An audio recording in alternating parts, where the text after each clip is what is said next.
దేవునికి మహిమ కలుగును గాక.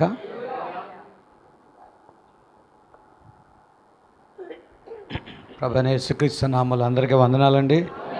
అందరూ బాగున్నారంటే మీ చేయి చూపించి కొంచెం స్వరం మీద చెప్పండి. అందరూ హల్లెలూయా, హల్లెలూయా.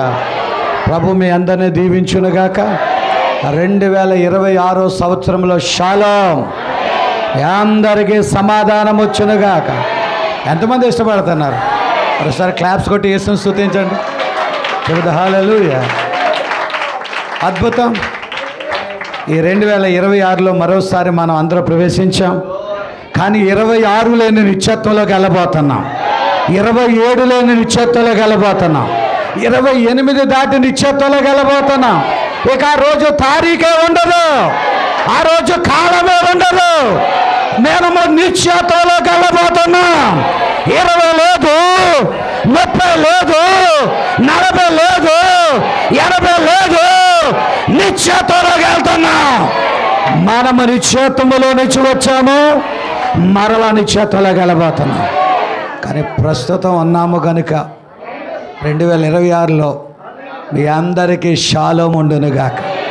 అందులో నిలబడి ఉండగా పరిశుద్ధ గ్రంథములో నుంచి చిన్న వాక్యాన్ని మనం ధ్యానం చేసుకుందాం. అందరూ సంతోషంగా ఉన్నారు కదా? ఇంకా కొంచెం స్వరం వినబడాలా? ఇది నాకు సరిపోతలేదు. Praise the lord. యోహాను సువార్త 3వ అధ్యాయం. ఇంచుమించుగా అందరూ మనమే ఉన్నాము గనుక చాలా దీవెనకరం. ఎఫెసీయులకు రాసిన పత్రిక దానికంటే ముందు 4వ అధ్యాయము 11వ వచనము నుండి చదువుదాం. తర్వాత 3వ అధ్యాయం యోహాను సువార్త 1 నుంచి 12 వచనాలు చదువుదాం. మన ప్రాఫెట్ ఏ వేలేలేరో మనం కూడా అదే వేలే వెళ్దాం. ఎఫెసీ 4:11 వచనం. మనమందరము విశ్వాస విషయములోను దేవుని కుమారుని గూర్చిన జ్ఞాన విషయములోను ఏకత్వం పొంది పరిపూర్ణ పురుషులగు వరకు లేక సంపూర్ణ పురుషులగు వరకు క్రీస్తునకు కలిగిన సంపూర్ణతకు సమానమైన సంపూర్ణత కలవారు మగు వరకు ఆయన ఈలాగు నియమించెను. పరిశుద్ధులు సంపూర్ణులగునట్లును. ఇది ఇంకా హై మెసేజ్, సాదాసీదా కాదు. పరిపూర్ణులు, సంపూర్ణులు. కొంచెం గట్టిగా ఆమెను అనగలరా? పరిశుద్ధులు సంపూర్ణులగునట్లును క్రీస్తు శరీరము క్షేమాభివృద్ధి చెందుటకును పరిచర్య ధర్మము జరుగుటకును ఆయన కొందరిని అపోస్తులుగాను, కొందరిని ప్రవక్తలుగాను, కొందరిని సువార్తికులుగాను, కొందరిని కాపరులుగాను, ఉపదేశకులుగాను నియమించెను.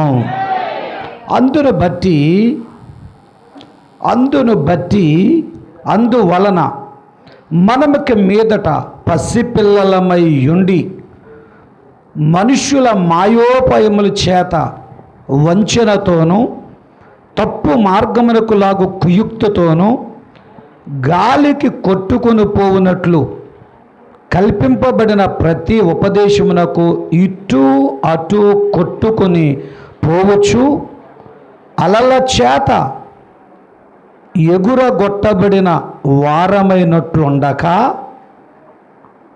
ప్రేమ కలిగి సత్యము చెప్పుచు క్రీస్తు వలె ఉండుటకు మనమన్ని విషయములలోనూ వెదుగుదము.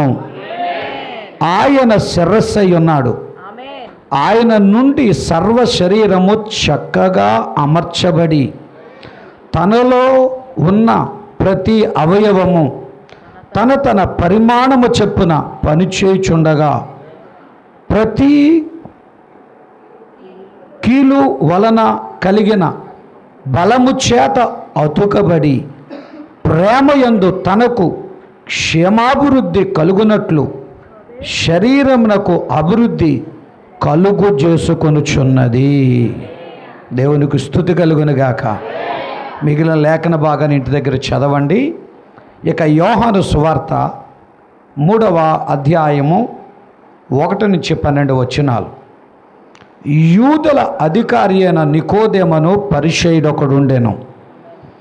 అతడు రాత్రియందు ఆయన యొద్దకు వచ్చి, బోధకుడా, నీవు దేవుని యొద్ద నుండి వచ్చిన బోధకుడు అని మేము మెరుగుదాం.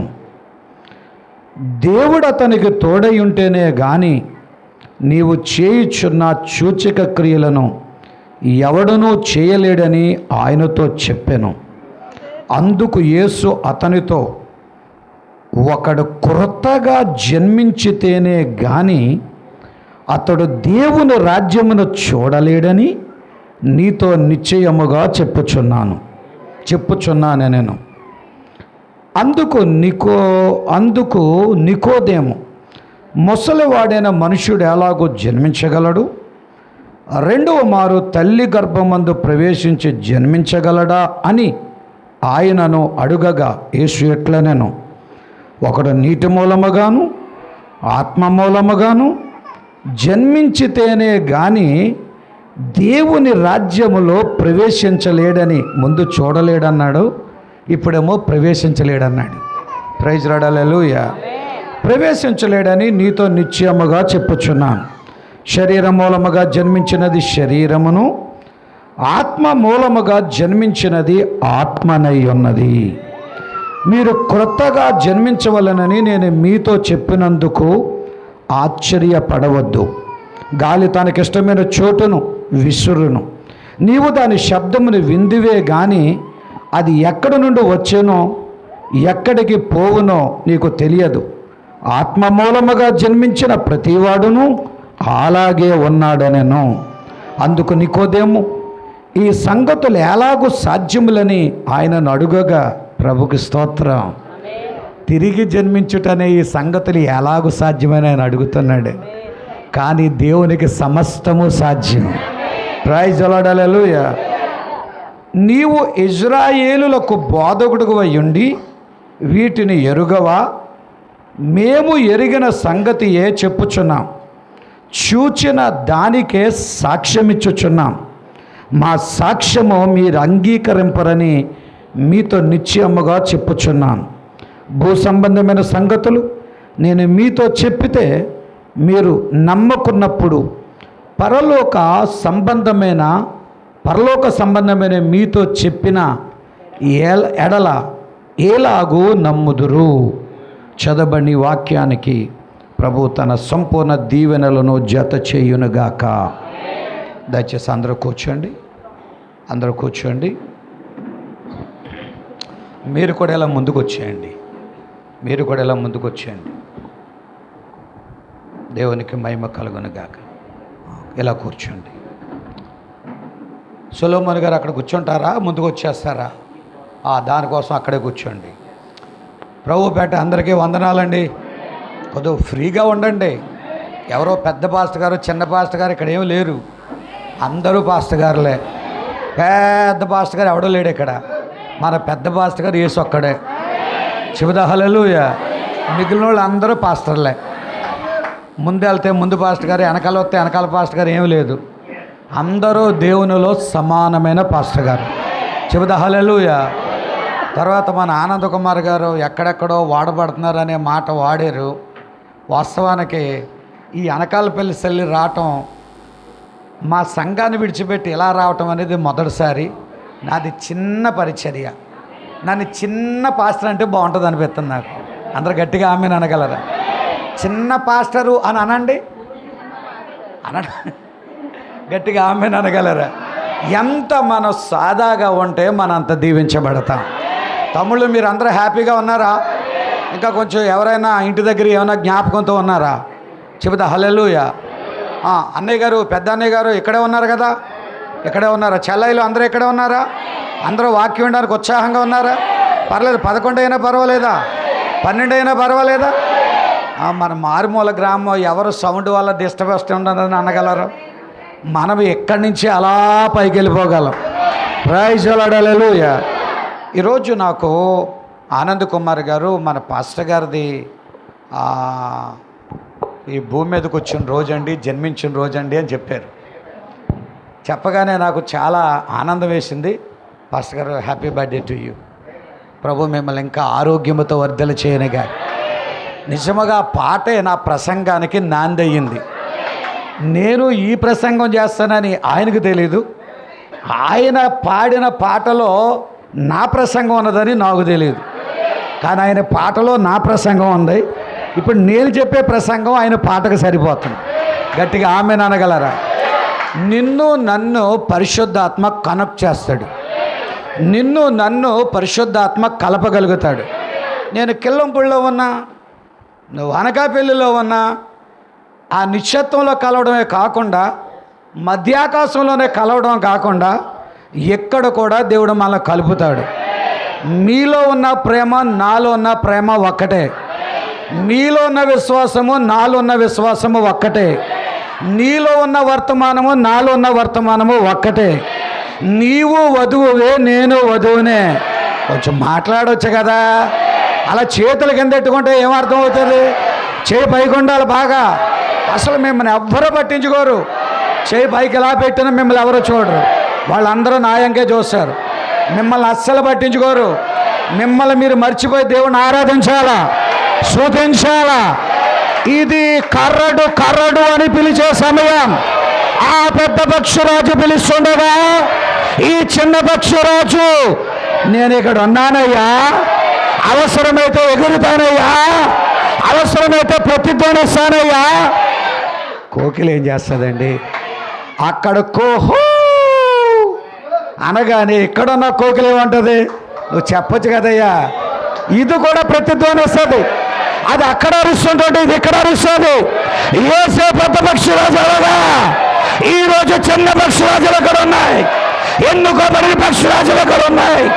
ఆ వధువు ఎక్కడ ఉన్నది? ఆ ఎన్నుకోబడిన అమ్మగారు ఎక్కడ ఉన్నారు? దేవునికి స్తోత్రం చెప్పవచ్చా? కరడు కరడు అని పిలుస్తున్నది. లోతైనది లోతైన దానికి పిలుస్తున్నది. ఉన్నారా అందరూ ఇక్కడ? ఆరాధించడం రెడీగా ఉన్నారా? పాస్టర్ ఒక్కడే దేవుణ్ణి ఆరాధించాడు. సంఘం అంతా కలిస్తేనే అది ఆరాధన అవుతుంది. నా ప్రసంగానికి నీ ఆనందం తోడవాలా, నా ప్రసంగానికి నీ స్తోత్రం తోడవాలా, నా ప్రసంగానికి నీ సన్నిధి తోడవాలా. అప్పుడే అది ఆరాధన.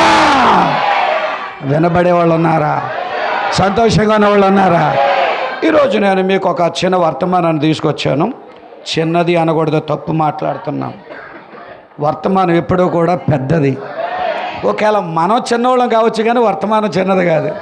వర్తమానము ప్రశస్తమైనది. ఇది పరలోకములో నుంచి వచ్చింది, దేవుని దగ్గర నుంచి వచ్చింది. దేవుడు ప్రవక్తను కలవగా వర్తమానంతో ప్రవక్త నింపబడ్డాడు, లేఖనాలతో ప్రవక్త నింపబడ్డాడు, ముద్దలతో దేవుడు నింపబడ్డాడు, ప్రవక్త నింపబడ్డాడు. ఆ ప్రవక్తలో నుంచి వచ్చిన వర్తమానాన్ని అపోస్తుల ద్వారా చెప్పొచ్చు కదా. అపోస్తుల ద్వారా, ఇంకా ప్రవక్తల ద్వారా. నువ్వే మాట్లాడవా? మాట్లాడుతున్నావా నువ్వు? అలా సైలెంట్గా ఉంటే కుదరదు ఇక్కడ. చెబుతా హల్లెలూయా. అపోస్తుల ద్వారా, ప్రవక్తల ద్వారా, ఉపదేశకుల ద్వారా, సువార్తికుల ద్వారా ఇది మన దగ్గరికి వచ్చింది. వాళ్ళు లేకపోతే మనం లేము. వాళ్ళు ఉంటేనే మనకి ఎదుగుదల, వాళ్ళు ఉంటేనే మనం బలపడతాము, వాళ్ళు ఉంటేనే మనం స్థిరపడతాము. Praise the lord. హల్లెలూయా. క్రీస్తు సంఘము క్షేమాభివృద్ధి పొందడానికి, ఎదగడానికి, బలము పొందడానికి, పరిశుద్ధులు సంపూర్ణులవడానికి, నీతికరణ జరగడానికి, శుద్ధీకరణ జరగడానికి, అగ్ని బాప్తిస్మం జరగడానికి, పరిశుద్ధులు అయిన తర్వాత సంపూర్ణులు అవ్వడానికి, శరీర మార్పు జరగడానికి. హల్లెలూయా. ఎవరు ఉండాలా? ఎవరు ఉండాలా? 5 రకాల పరిచర్యలు ఉండాలి. వాళ్ళు యేసు ప్రభు వారు ఎన్నుకున్న పాత్రలు వాళ్ళు. అందుకనే సంఘ కాపర్లు ఉండాలా. చెప్పండి చెప్పండి చెప్పండి. ముందు మొట్టమొదటి వాళ్ళు ఎవరు ఉండాలా? అపోస్తులు ఉండాలా. తర్వాత ఎవరు ఉండాలా? ప్రవక్తలు ఉండాలా. తర్వాత ఎవరు ఉండాలా? ఉపదేశకులు ఉండాలా. తర్వాత ఎవరు ఉండాలా? సువార్తికులు ఉండాలా. తర్వాత ఎవరు ఉండాలా? లాస్ట్లో మేము. చెబుతా హల్లెలూయా. లాస్ట్లో సొలొమోను గారు. ఆ సొలొమోను గారి తర్వాత మేము. అందరూ ఆమేన్ అనగలరా? ఉపదేశకుల అవసరము. నీకు నీతికరణ జరగాల, నీకు అగ్ని బాప్తిస్మం జరగాల, నీకు శరీర మార్పు జరగాల, పరిపూర్ణులు అవ్వాలా. Praise the lord. హల్లెలూయా. దేవుని దగ్గర నుంచి ప్రవక్త వర్తమానాన్ని పొందుకుని తెస్తే ఆ తెచ్చిన దానిని మీకు ఇవ్వడానికి వీళ్ళు ఉండాలా. వీళ్ళ లేకపోతే ఇప్పుడు ఏమీ లేదు, ఎదుగుదల లేదు, సంపూర్ణత లేదు. గనుక ఈ రోజున దేవుడు తన సేవకుడు ద్వారా మీ అందరిని నడిపిస్తున్నాడు. మీరు నిజముగా ధన్యులు, నిజముగా ధన్యులు, నిజముగా ధన్యులు. Praise the lord. హల్లెలూయా. ఎందుకో తెలుసా? నీకు ముద్రలు ఇవ్వబడ్డాయి, కొంచెం మాట్లాడాలా. నీకు సంఘకాలాలు ఇవ్వబడ్డాయి, నీకు బోరలు ఇవ్వబడ్డాయి, నీకు పాత్రలు ఇవ్వబడ్డాయి, నీకు ఎత్తబాటు ఇవ్వబడ్డది, నీకు 1000 ఏళ్ల పాలన ఇవ్వబడ్డది. నువ్వు నిశ్చయతలోకి వెళ్ళబోతున్నావు. Praise the lord. హల్లెలూయా. బైబిల్లో మర్మాలు నీకు ఇవ్వబడ్డాయి. అందుకే మీరు నిజముగా ధన్యులు. హల్లెలూయా. కొండ ఎక్కుతున్నప్పుడు పెట్రోల్ అయిపోతుందని ఆలోచించక చెబుదా. హల్లెలూయా. కొండ ఎక్కినప్పుడు కొంచెం బలం అయిపోతుందని అనుకోకు, కానీ ఇది అయిపోయి కొలిది ఆత్మని లోపలికి వెళ్ళిపోతుంది. ఈ కొండ ఎక్కడం కాదు, నువ్వు ఎక్కలేని స్థలానికి ఎక్కగలవు. యోనా ఇక్కడికి రమ్ము, రెదగబోయే వధువుని నీకు చూపిస్తాను, ఎత్తబడే వధువుని చూపిస్తాను. ఆ ఎత్తబడే వధువు ఎక్కడ లేదా? ఆ ఎత్తబడే వధువు ఎక్కడ లేదా? అమ్మగారు ఎక్కడ లేదా? అయ్యగారు ఎక్కడ లేదా? ఆ ఎత్తబడే వధువు లేదా? ఆయనలాగా మీరు చప్పలు కొట్టలేరా? Praise the lord. హల్లెలూయా. ఎంతమంది మీకు ఆనందం అనిపిస్తుంది? చెబుదా హల్లెలూయా. ఆల్రెడీ నీవు నేను ధన్యుడివయ్యాం. చెబుదా హల్లెలూయా. ప్రకటన గ్రంథం 19వ అధ్యాయం 9వ వచనంలో గొర్రెపిల్ల పెండ్లి విందులో పాలిగలిగిన వాడు ధన్యుడు. నువ్వు నిత్యంగా కుడిచే గుండె మీద వేసుకో. నేను అక్కడ ఉంటానని గుండె మీద చేసుకొని చెప్పు. చెప్పు చెప్పు చెప్పు చెప్పు గుండె మీద చేసుకొని చెప్పు ధైర్యంగా. చెబుదా హల్లెలూయా. ఏమో డౌట్ ఉందా చెల్లి? నీకేమో డౌట్ ఉందా చెల్లి? పాస్టర్ గారు నీకేమో డౌట్ ఉందా? ఆనంద్ కుమార్ నీకేమో డౌట్ ఉందా? పెద్దన్నయ్య నీకేమో డౌట్ ఉందా? అక్క నీకేమో డౌట్ ఉందా? చెల్లి నీకేమో డౌట్ ఉందా? గుండె మీద చేసుకుని చెప్పు. జాషువా గారు, నేను ఇక్కడ ఉన్నాను అంటే అక్కడ ఉన్నాను, ఎత్తబాటులో ఉన్నాను, 1000 ఏళ్ల బాగా ఉన్నాను. ఇక మా పెద్దన్నయ్య కూడా ధ్యానంలో ఉండి చెప్పేస్తున్నాడు. చెబుదా హల్లెలూయా. మా పెద్దన్నయ్య కూడా గుండె మీద చెయ్యేసుకొని చెప్పేస్తున్నాడు, నేను అక్కడ ఉండగలను. పెండ్లి విందు నీదే, ఎత్తబాటు నీదే, 1000 ఏళ్ల పాలన నీదే, నిత్యత్వం నీదే. ఏయ్ ఎలా చూడ. చెబుదా హల్లెలూయా. మహిమ నీదే, అన్నీ నీయే. ఒక్క అగ్ని కూడా తప్పించి అన్నీ నీయే, పాతాళం తప్పించి అన్నీ నీయే. అందుకే నువ్వు వధువు అయ్యావు, పెండ్లి కుమార్తె అయ్యావు, ఎత్తబడే వ్యక్తి అయ్యావు, శుద్ధీకరించబడుతున్నావు. ఇక్కడ నీవు కడగబడి సంపూర్ణ చేయబడి మధ్య ఆకాశంలోకి వెళ్ళిపోతా ఉన్నావు. దేవునికి మహిమ కలుగునుగా. చెబుదా హల్లెలూయా. ఎక్కడో పరలోకం అనిపించడం కాదు, పరలోకం ఎక్కడే అనుభవించాలా. చెబుదా హల్లెలూయా. ఎక్కడో ఎత్తబాటును అనుభవించడం కాదు, ఎత్తబాటు ఎక్కడే అనుభవించాలా. ఎక్కడో 1000 ఏళ్ల పాలనడం కాదు, ఎక్కడో నువ్వు అనుభవించాలా. Praise the lord. నమ్ముతా లేదా? మెసేజ్లోనే అన్నీ ఉన్నాయి. మెసేజ్లోనే ఎత్తబాటు ఉంది, మెసేజ్లోనే 1000 ఏండ్ల పాలన ఉంది, మెసేజ్లోనే నిశ్చత్వం ఉన్నది.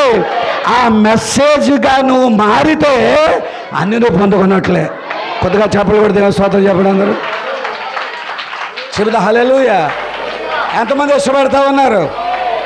ఇదే నీకు ఎత్తబాటు, ఇదే నీకు 1000 ఏండ్ల పాలన, ఇదే నీకు నిశ్చత్వము.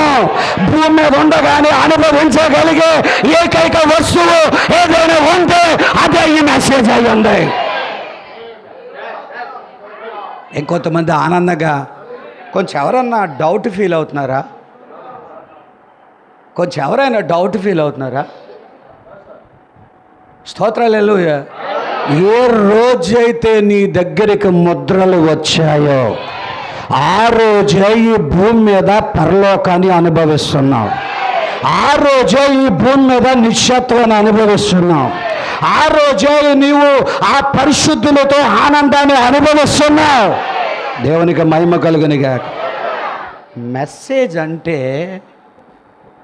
ఇది సాదా సీదా కాదు, ఇది గద్ద పుస్తకం కాదు, ఇది పక్షిరాజు పుస్తకం.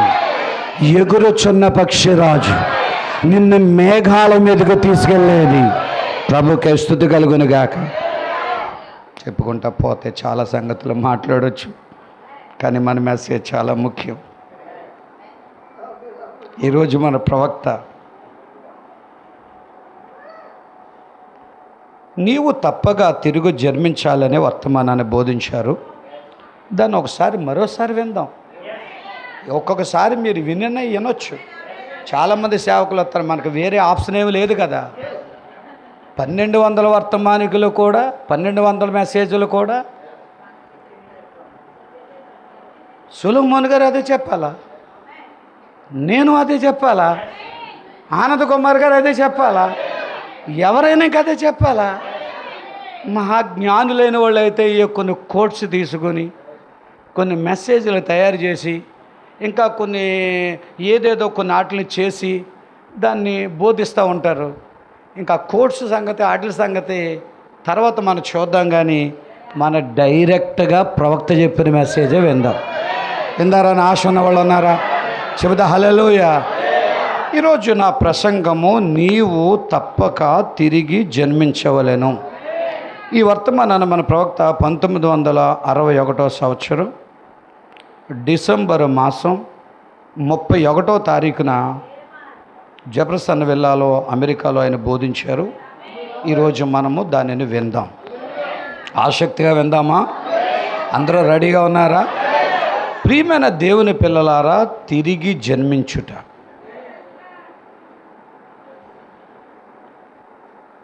ఇది మనకి చాలా ఇంపార్టెంట్.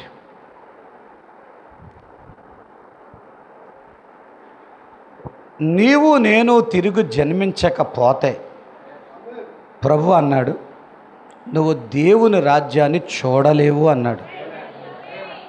యేసు ప్రభు యొక్క ప్రసంగంలో నికోదేముతో ఆయన మాట్లాడుతున్నాడు.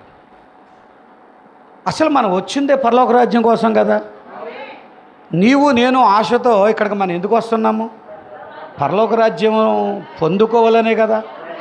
నికోదేముతో అంటున్నాడు కదా, నువ్వు తిరిగి జన్మించకపోయినట్లయితే దేవుని రాజ్యమును చూడలేవు అన్నాడు. మరల రెండోసారి అంటాడు కదా, ఒకడు ఆత్మ మూలముగా నీటి మూలంగా జన్మించకపోయినట్లయితే దేవుని రాజ్యమును చూడలేడు అంటున్నాడు. ముందేమన్నాడు? చూడలేడు అన్నాడు. తర్వాత ఏమన్నాడు? ప్రవేశించలేవు అన్నాడు. రెండు మాటలు కూడా ఆయన బోధిస్తున్నాడు. దేవుని రాజ్యములో ప్రవేశించాలన్నా, దేవుని రాజ్యాన్ని చూడాలన్నా తప్పనిసరిగా క్రైస్తవుడు ఏం చేయబడాలా? అతడు తిరిగి జన్మించిన వాడై ఉండాలి. ప్రభుకు స్తోత్రం కలుగునుగా. అంటే తిరిగి జన్మించుట అనేది క్రైస్తవుడికి దూరం అవ్వకూడదు. అది అతనికి ఎంత దగ్గరైతే పరలోక రాజ్యమో అతనికి అంత దగ్గరగా ఉన్నది. ప్రభుకు స్తోత్రం కలుగునుగా. చెబుదా హల్లెలూయా. పరలోక రాజ్యములో ప్రవేశించాలనే సినిమాలు మానేశాం. పరలోక రాజ్యములో ప్రవేశించాలనే ప్యాకెట్లు మానేశాం. పరలోక రాజ్యంలో ప్రవేశించాలనే మందులు కైనీలు మానేశాం. పరలోక రాజ్యంలో ప్రవేశించాలనే అమ్మాయిల చేతులు పట్టుకోవటం మానేశాం, అబ్బాయిల చేతులు పట్టుకోవటం మానేశాం, దుర్వ్యాపారాలు చేయటం మానేశాం, అక్రమాల పనులు మానేశాం. ఏం ప్రవేశించాలని? పరలోక రాజ్యం కోసమే కదా. నువ్వు ఉద్యోగం చేసినా, వ్యాపారం చేసినా, ఏం చేసినా ఎందుకు ఆ తప్పుడు పనులన్నీ మానేసుకున్నావు అంటే మన ఆశ పరలోక రాజ్యమే. దేవునికి స్తోత్రం కలుగునిగా. ఇహలోకం ఒక రోజున నశిస్తుంది అని, ఇది టెంపరీ అని, ఇక్కడ ఉన్నది ఏది కూడా శాశ్వతం కాదు అని, శాశ్వతమైనది ఒకటి ఉన్నదని, ఆ శాశ్వతమైనదే పరలోక రాజ్యం అని, ఆ పరలోక రాజ్యములో అద్భుతమ అన్నీ కూడా ఉన్నాయని, అక్కడ సమస్తమును దీవెనకరముగా ఉన్నాయని, అక్కడ బంగారు వీధులు ఉన్నాయని ఎంతమంది నమ్ముతున్నారు? పరలోక పెండ్ల కుమారుడు, భూలోక పెండ్ల కుమార్తె అనే వర్తమానములో అక్కడ బంగారు గృహాలు ఉన్నాయని, బంగారు వీధులు ఉన్నాయని, వజ్రాలతో తయారు చేయబడి ఉన్నాయని ఎంతమంది ఇష్టపడతా ఉన్నారు? అది ఒక ఆనందకరమైనదని, అది సంతోషకరమైనదని, పరలోక రాజ్యం అనేది అది అనంతమైనదని, దాని గురించి మన బైబిల్ బోధించగా ఆ పరలోకం మీద మనకు ఆశ కలిగి, ఏం కలిగింది? దాని మీద కోరిక కలిగి, ఇహలోకములు ఉన్న సినిమాలకి, సరదాలకి, పాపాలకి, అక్రమాలకి, దౌర్జన్యాలకి, లేక అల్లరిసిల్ల పనులకి, రాజకీయాలకి, లేకపోతే మందుకి, మాకుకి, ఖైనీలకి, గంజాయిలకి, అక్రమ పనులకి, అన్యాయ పనులకి, చెడు పనులకి, పాపం పనులకి దూరంగా వచ్చేసి, దూరంగా వెళ్ళిపోయి, ఎక్కడి నుంచో ఎక్కడి దాకా వచ్చేసి, చెబుతా హల్లెలూయా. కొంతమంది ఉద్యోగాలు త్యాగం చేసి, కొంతమంది వ్యాపారాల త్యాగం చేసి, నాకు వినబడడం లేదు, ప్రైజ్ హల్లెలూయా. కొంతమంది పాపాన్ని విడిచిపెట్టేసి, కొంతమంది పెద్ద పెద్ద మేడల్లో బతికిన వాళ్ళు మోసేలాగా త్యాగం చేసుకొని ఎందుకు ముందుకొచ్చారు అంటే పరలోక రాజ్యం కోసం. కొంచెం గట్టిగా ఆమెను అనగలరా? ఆ కోవకు చెందిన వాళ్ళు ఇక్కడ ఉన్నారా? అందరూ ఆ కోవకు చెందిన వాళ్ళేనా? నేను యేసుప్రభువుని నమ్ముకుంటే ఉద్యోగం వస్తుంది, నిజంగా వస్తుంది. నేను యేసుప్రభువుని నమ్ముకుంటే నేను గర్భవతిని అవుతాను, తప్పక తల్లి. నేను యేసుప్రభువుని నమ్ముకుంటే నాకు తొందరగా పెళ్ళి అవుతుంది. ఎందుకో అంత కంగారు ఎందుకో తల్లి? ఎదర బురదకుంటున్నది, ఈదలేక సత్తన్నారు జనాలు. నువ్వెందుకు అంత తొందరపడుతున్నావు? స్తోత్రాలు హల్లెలూయా. వీళ్ళందరూ పైకి రాలేక, ఒడ్డుకి రాలేక నానా బాధలు పడేవాళ్ళు ఉన్నారు. నువ్వేదో అనుకుంటున్నావు, అది ఏదో పెద్ద గొప్పది అనుకుంటున్నావు. అయితే అది దేవుని సంకల్పం. దేవుని స్తోత్రాలు హల్లెలూయా. నాకు యేసుప్రభువుని నమ్ముకుంటే తొందరగా పెళ్ళి అవుతుంది, ఉద్యోగం వస్తుంది, అది జరుగుతాయి, ఇది జరుగుతాయి. అవన్నీ తప్పగా జరుగుతాయి. కానీ వాటి కోసమే నువ్వు రానవసరం లేదు. నీవు యేసు దగ్గరికి రావడానికి ఒకే ఒక కారణం ఉన్నది. పరలోకమును పొందాలా, ఆనందాన్ని పొందాలా, ప్రభుతో ఉండాలా, దూతలతో ఉండాలా. నాకింకా గట్టిగా వినబడాలా? ప్రైజ్ హల్లెలూయా. చెబుతా హల్లెలూయా. మరి అందులో ప్రవేశించాలంటే అదే ఏం చేయాలా? అది మనకి కావాలి అంటే ఏం చేయాలా? పరలోకం కావాలా, మోక్షం కావాలని చొట్లు కాల్చేవాడు కూడా, పవనికి పరలోకం కావాలా? ఎందుకు వద్దండి పాస్టర్ గారు బాబు, నాకు పరలోకం ఏ వద్దంటారేటండి బాబు, నేను మోక్షంలోకి వెళ్ళాలని ఎప్పుడు అనుకుంటున్నాను. కానీ వాడు చొట్లు మాండు, వాడు సారా మాండు, వాడు భ్రాంతి మాండు, వాడు కైని మాండు, వాడు గంజాయి మాండు, అమ్మాయి చేలు పట్టుకోవడం మాండు, అబ్బాయి చేయి పట్టుకోవడం మాండు అని పాపం చేస్తూనే ఉంటుంది.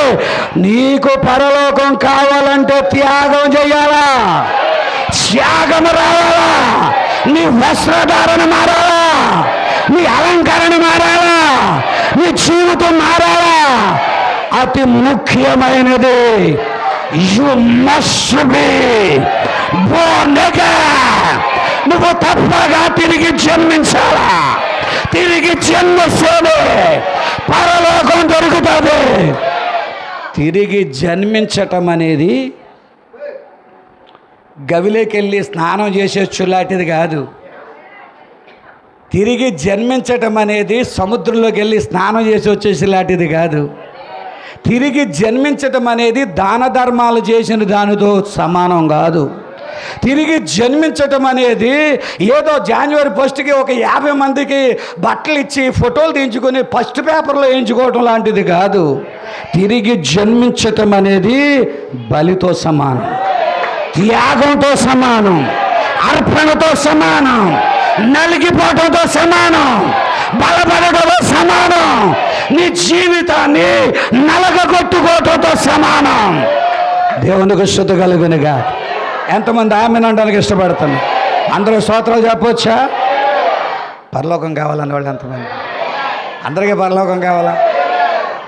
అన్నయ్య తమ్ముడు మనకి కూడా ఏం కావాలా? అందరికీ పరలోకం కావాలనే కదా చెబుదా. హల్లెలూయా. జాషు గారు మీకు కావాలా?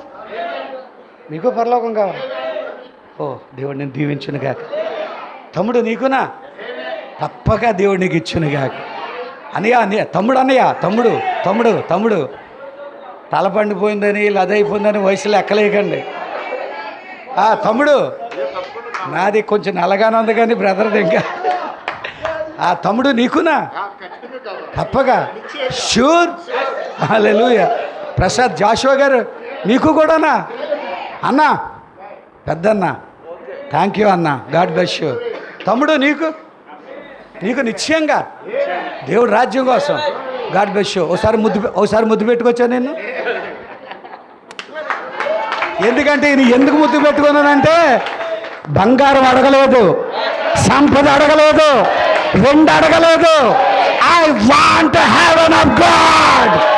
నాకు పరలోకం కావాలా, నేను పరలోకం వెళ్ళాలా, నేను పరలోకం పొందుకోవాలా ఆశతో వచ్చాడు కనుక ఆయన్ని ఆడవాళ్ళు తప్పించి మగవాళ్ళు అందరూ ముద్దు పెట్టుకున్నా పర్లేదు. గట్టిగా చప్పలు కొట్టండి అందరూ గట్టిగా చెబుదా. హల్లెలూయా. సొలొమోన్ గారు మీకు కావాలా? ఏంటి పరలోకం మీరు పొందుకోవాలా? చెబుదా. హల్లెలూయా. అరే ఎంత సేవ చేస్తుంటే దానికోసమే కదా. అసలు ఎన్ని బాధలన్నా ఎన్ని సమస్యలన్నా అసలు బాధలు పడేదే దేవుని కోసం, దానికోసమే కదా. అయితే నువ్వు నలగొట్టబడాలా, అయితే నువ్వు కష్టపడాలా, అయితే నువ్వు సమర్పించుకోవాలా, అయితే నువ్వు త్యాగం చేయాలా. యేసులాగే కొట్టబడాలా, తిట్టబడాలా, అవమానపరచబడాలా, నిందలు భరించాలా. పాస్టమ్మ గారి కన్నీటితో సాక్ష్యం చెప్పింది. దానికి డబల్ అవ్వాలా, 1000 రెట్లు అవ్వాలా, 100 రెట్లు అవ్వాలా. ఇప్పుడున్న శ్రమల కంటే 10,000 రెట్లు అవితేనే కానీ అది మనము పొందలేము. గట్టిగా ఆమె అనొచ్చా. మనందరికీ పరలోకం కావాలా. ఇది అనకాపల్లి సిటీ లాంటిది కాదు, వైజాగ్ సిటీ లాంటిది కాదు, మా కిల్లంపూడి రాజకీయ ప్రాంతం లాంటిది కాదు. పరలోక రాజ్యం అనేది నువ్వు తలంచినట్లుగా నేను తలంచినట్లుగా ఇలాంటిది కాదు. అది ఒక ప్రత్యేకమైనది. అది పరిశుద్ధులుండే స్థలము, దూతలుండే స్థలము. అందరూ ఆమెను అనగలరా? పరిశుద్ధులుండే స్థలము. ఎంతమంది ఇష్టపడుతున్నారు? పౌలు అక్కడే ఉన్నాడా? యోహాను అక్కడే ఉన్నాడా? ఆంధ్ర అక్కడే ఉన్నాడా? విలియం బ్రహ్మం అక్కడే ఉన్నాడా? జాన్ వెస్లీ ఉన్నాడా? ఆమె అనొచ్చా. మరియా ఉన్నదా? సలోమి ఉన్నదా? మగ్దలేనే ఉన్నదా? ఓ అబ్రహాం అక్కడే ఉన్నాడా? ఇస్సాకు అక్కడే ఉన్నాడా? యాకోబు ఉన్నాడా? జాషువా ఉంటాడు, సిస్టర్ ఉంటుంది, బ్రదర్లు ఉంటారు, నువ్వు ఉంటావు, నేనుంటాం. హల్లెలూయా. మహిమ. అటువంటి మహిమ గల రాజ్యం, ఆ గొప్ప రాజ్యం నువ్వు చూడాలన్నా, దాంట్లో ప్రవేశించాలన్నా తప్పనిసరిగా నువ్వేం చేయాలి? అమ్మా ఇప్పుడు నాకు అర్థమయ్యింది. సబ్జెక్టు చాలా లోతుగా జాగ్రత్తగా వెళ్తుందో నాకు అర్థమైంది. పునాది మీదకి వచ్చేసారు అందరూ. దేని మీదకి వచ్చారు అందరూ? ఇక్కడి నుంచి గోళ్ళ కడదాం, తర్వాత పైన టాప్ వేసేద్దాం, ఇంకంతే ఎత్తబాటు. Praise the lord, hallelujah. ఎంతమంది ఆమేన్ అనగలరు? ఇప్పుడు క్రీస్తు యేసే ముఖ్యమైన మూలరాయి ఉండగా అపోస్తలుల ప్రవక్తలు వేసిన పునాది మీద ఈరోజు మన కట్టబడదుము గాక. తిరిగి జన్మించుటనే ఈ మాటకి మన ప్రవక్త చక్కటి వ్యాఖ్యానం, చక్కటి అర్థాన్ని ఇచ్చాడు. చాలామంది చాలా రకాలుగా చెప్పారు, కానీ వాళ్ళతో మనకు సంబంధం లేదు. మనకు ప్రవక్త చెప్పిన దాంతోనే మనకు సంబంధం ఉంది. అసలు నీవు నేను ఎందుకు తిరిగి జన్మించాలి చెప్పండి? నీవు నేను మనం అసలు ఎందుకు తిరిగి జన్మించాలి? హల్లెలూయా, స్తోత్రం చెప్పవచ్చు. రోమిలకు రాసిన పత్రిక 3వ అధ్యాయం 23వ వచనం చదువుకుందాం. రోమిలు రాసిన పత్రిక ఫస్ట్గా తీయండి. రోమిలు రాసిన పత్రిక 23వ అధ్యాయం 23వ వచనం. ప్రాఫెట్ అంటాడు కదా, 41వ పేరాలు అంటాడు కదా, 40వ పేరాలు అంటాడు కదా, మనము ఎందుకు తిరిగి జన్మించాలి? 40వ పేరాలు అంటాడు ఈ వర్తమానంలో. అందరూ చూడండి, వర్తమానాన్ని కూడా నేను చూపిస్తున్నాను. 61లో ప్రసంగించిన ప్రసంగాన్ని ఇంటికి వెళ్ళి మీరు బాగా చదవండి. కొన్ని విషయాలు మీకు నేను చెప్పగలుగుతున్నాను, అన్నీ చెప్పలేకపోతున్నాను, ఎందుకంటే ఇది నేను చెప్పాలంటే చాలా పెద్ద వర్తమానం. ఈ వర్తమానంలో 40వ పేరాలో అసలు మనం ఎందుకు తిరిగి జన్మించాలి అనే దానికని అంటాడు కదా. రోమపత్రిక 3వ అధ్యాయం 23వ వచనం అంటాడు కదా, ఏ భేదము లేదు, అందరూ పాపము చేసి దేవుడు అనుగ్రహించే మహిమను పొందలేకపోతాం. We are sinners. కొంచెం చెప్పొచ్చా? మనం అందరము కూడా పాపులం. పాపి అయిన మానవుడు పరిశుద్ధుడైన దేవుని ఎలా కలవగలడు? ఒక పాపి అయిన మానవుడు పరలోకాన్ని ఎలా చేరుకోగలడు? మనం అందరము కూడా పాపాల చేత పుట్టి అతిక్రమాల చేత రూపుదాల్చి పాపంలో పుట్టి పాపంలో పెరిగి పాపంలో జీవించి మనము పాపులమై ఉండగా దేవుని రాజ్యము ఎల్లుట అసాధ్యము. కీర్తనకారుడైన దావీదు అంటాడు కదా, 51వ కీర్తన 5వ వచనం అంటాడు కదా, నేను నా తల్లి గర్భములో ఉండగానే పాపిని. కొంతమంది డినామినేషన్ పాస్టర్స్ జన్మ పాపము లేదు అని ఒకరు ప్రసంగం చేయటం నేను విన్నాను. కానీ మన ప్రాఫెట్ అంటున్నాడు కదా, నువ్వు పుట్టుకతోనే పాపివి, అతిక్రమాలతో రూపుదాల్చుతివి, పాపముల చేత నువ్వు పుట్టుతివి, అతిక్రమాల చేత రూపుదాల్చుతివి, నీ జన్మ పాపపు జన్మ. కొంత అందరూ ఆమెను అనొచ్చా? పాపాల చేత నువ్వు జన్మించావు, అతిక్రమాల చేత నువ్వు జన్మించావు, పాపమే నీ నైజమై ఉన్నది. నీవు నేను పాపులమై ఉన్నాము గనుక మరి మన దేవుడు ఎవరు? లేవియాకాండము 11వ అధ్యాయము 44వ వచనం అంటాడు కదా, మీ దేవుడకు నేను పరిశుద్ధుడను అంటారా? మరి మనం ఎవరు? పాపులు.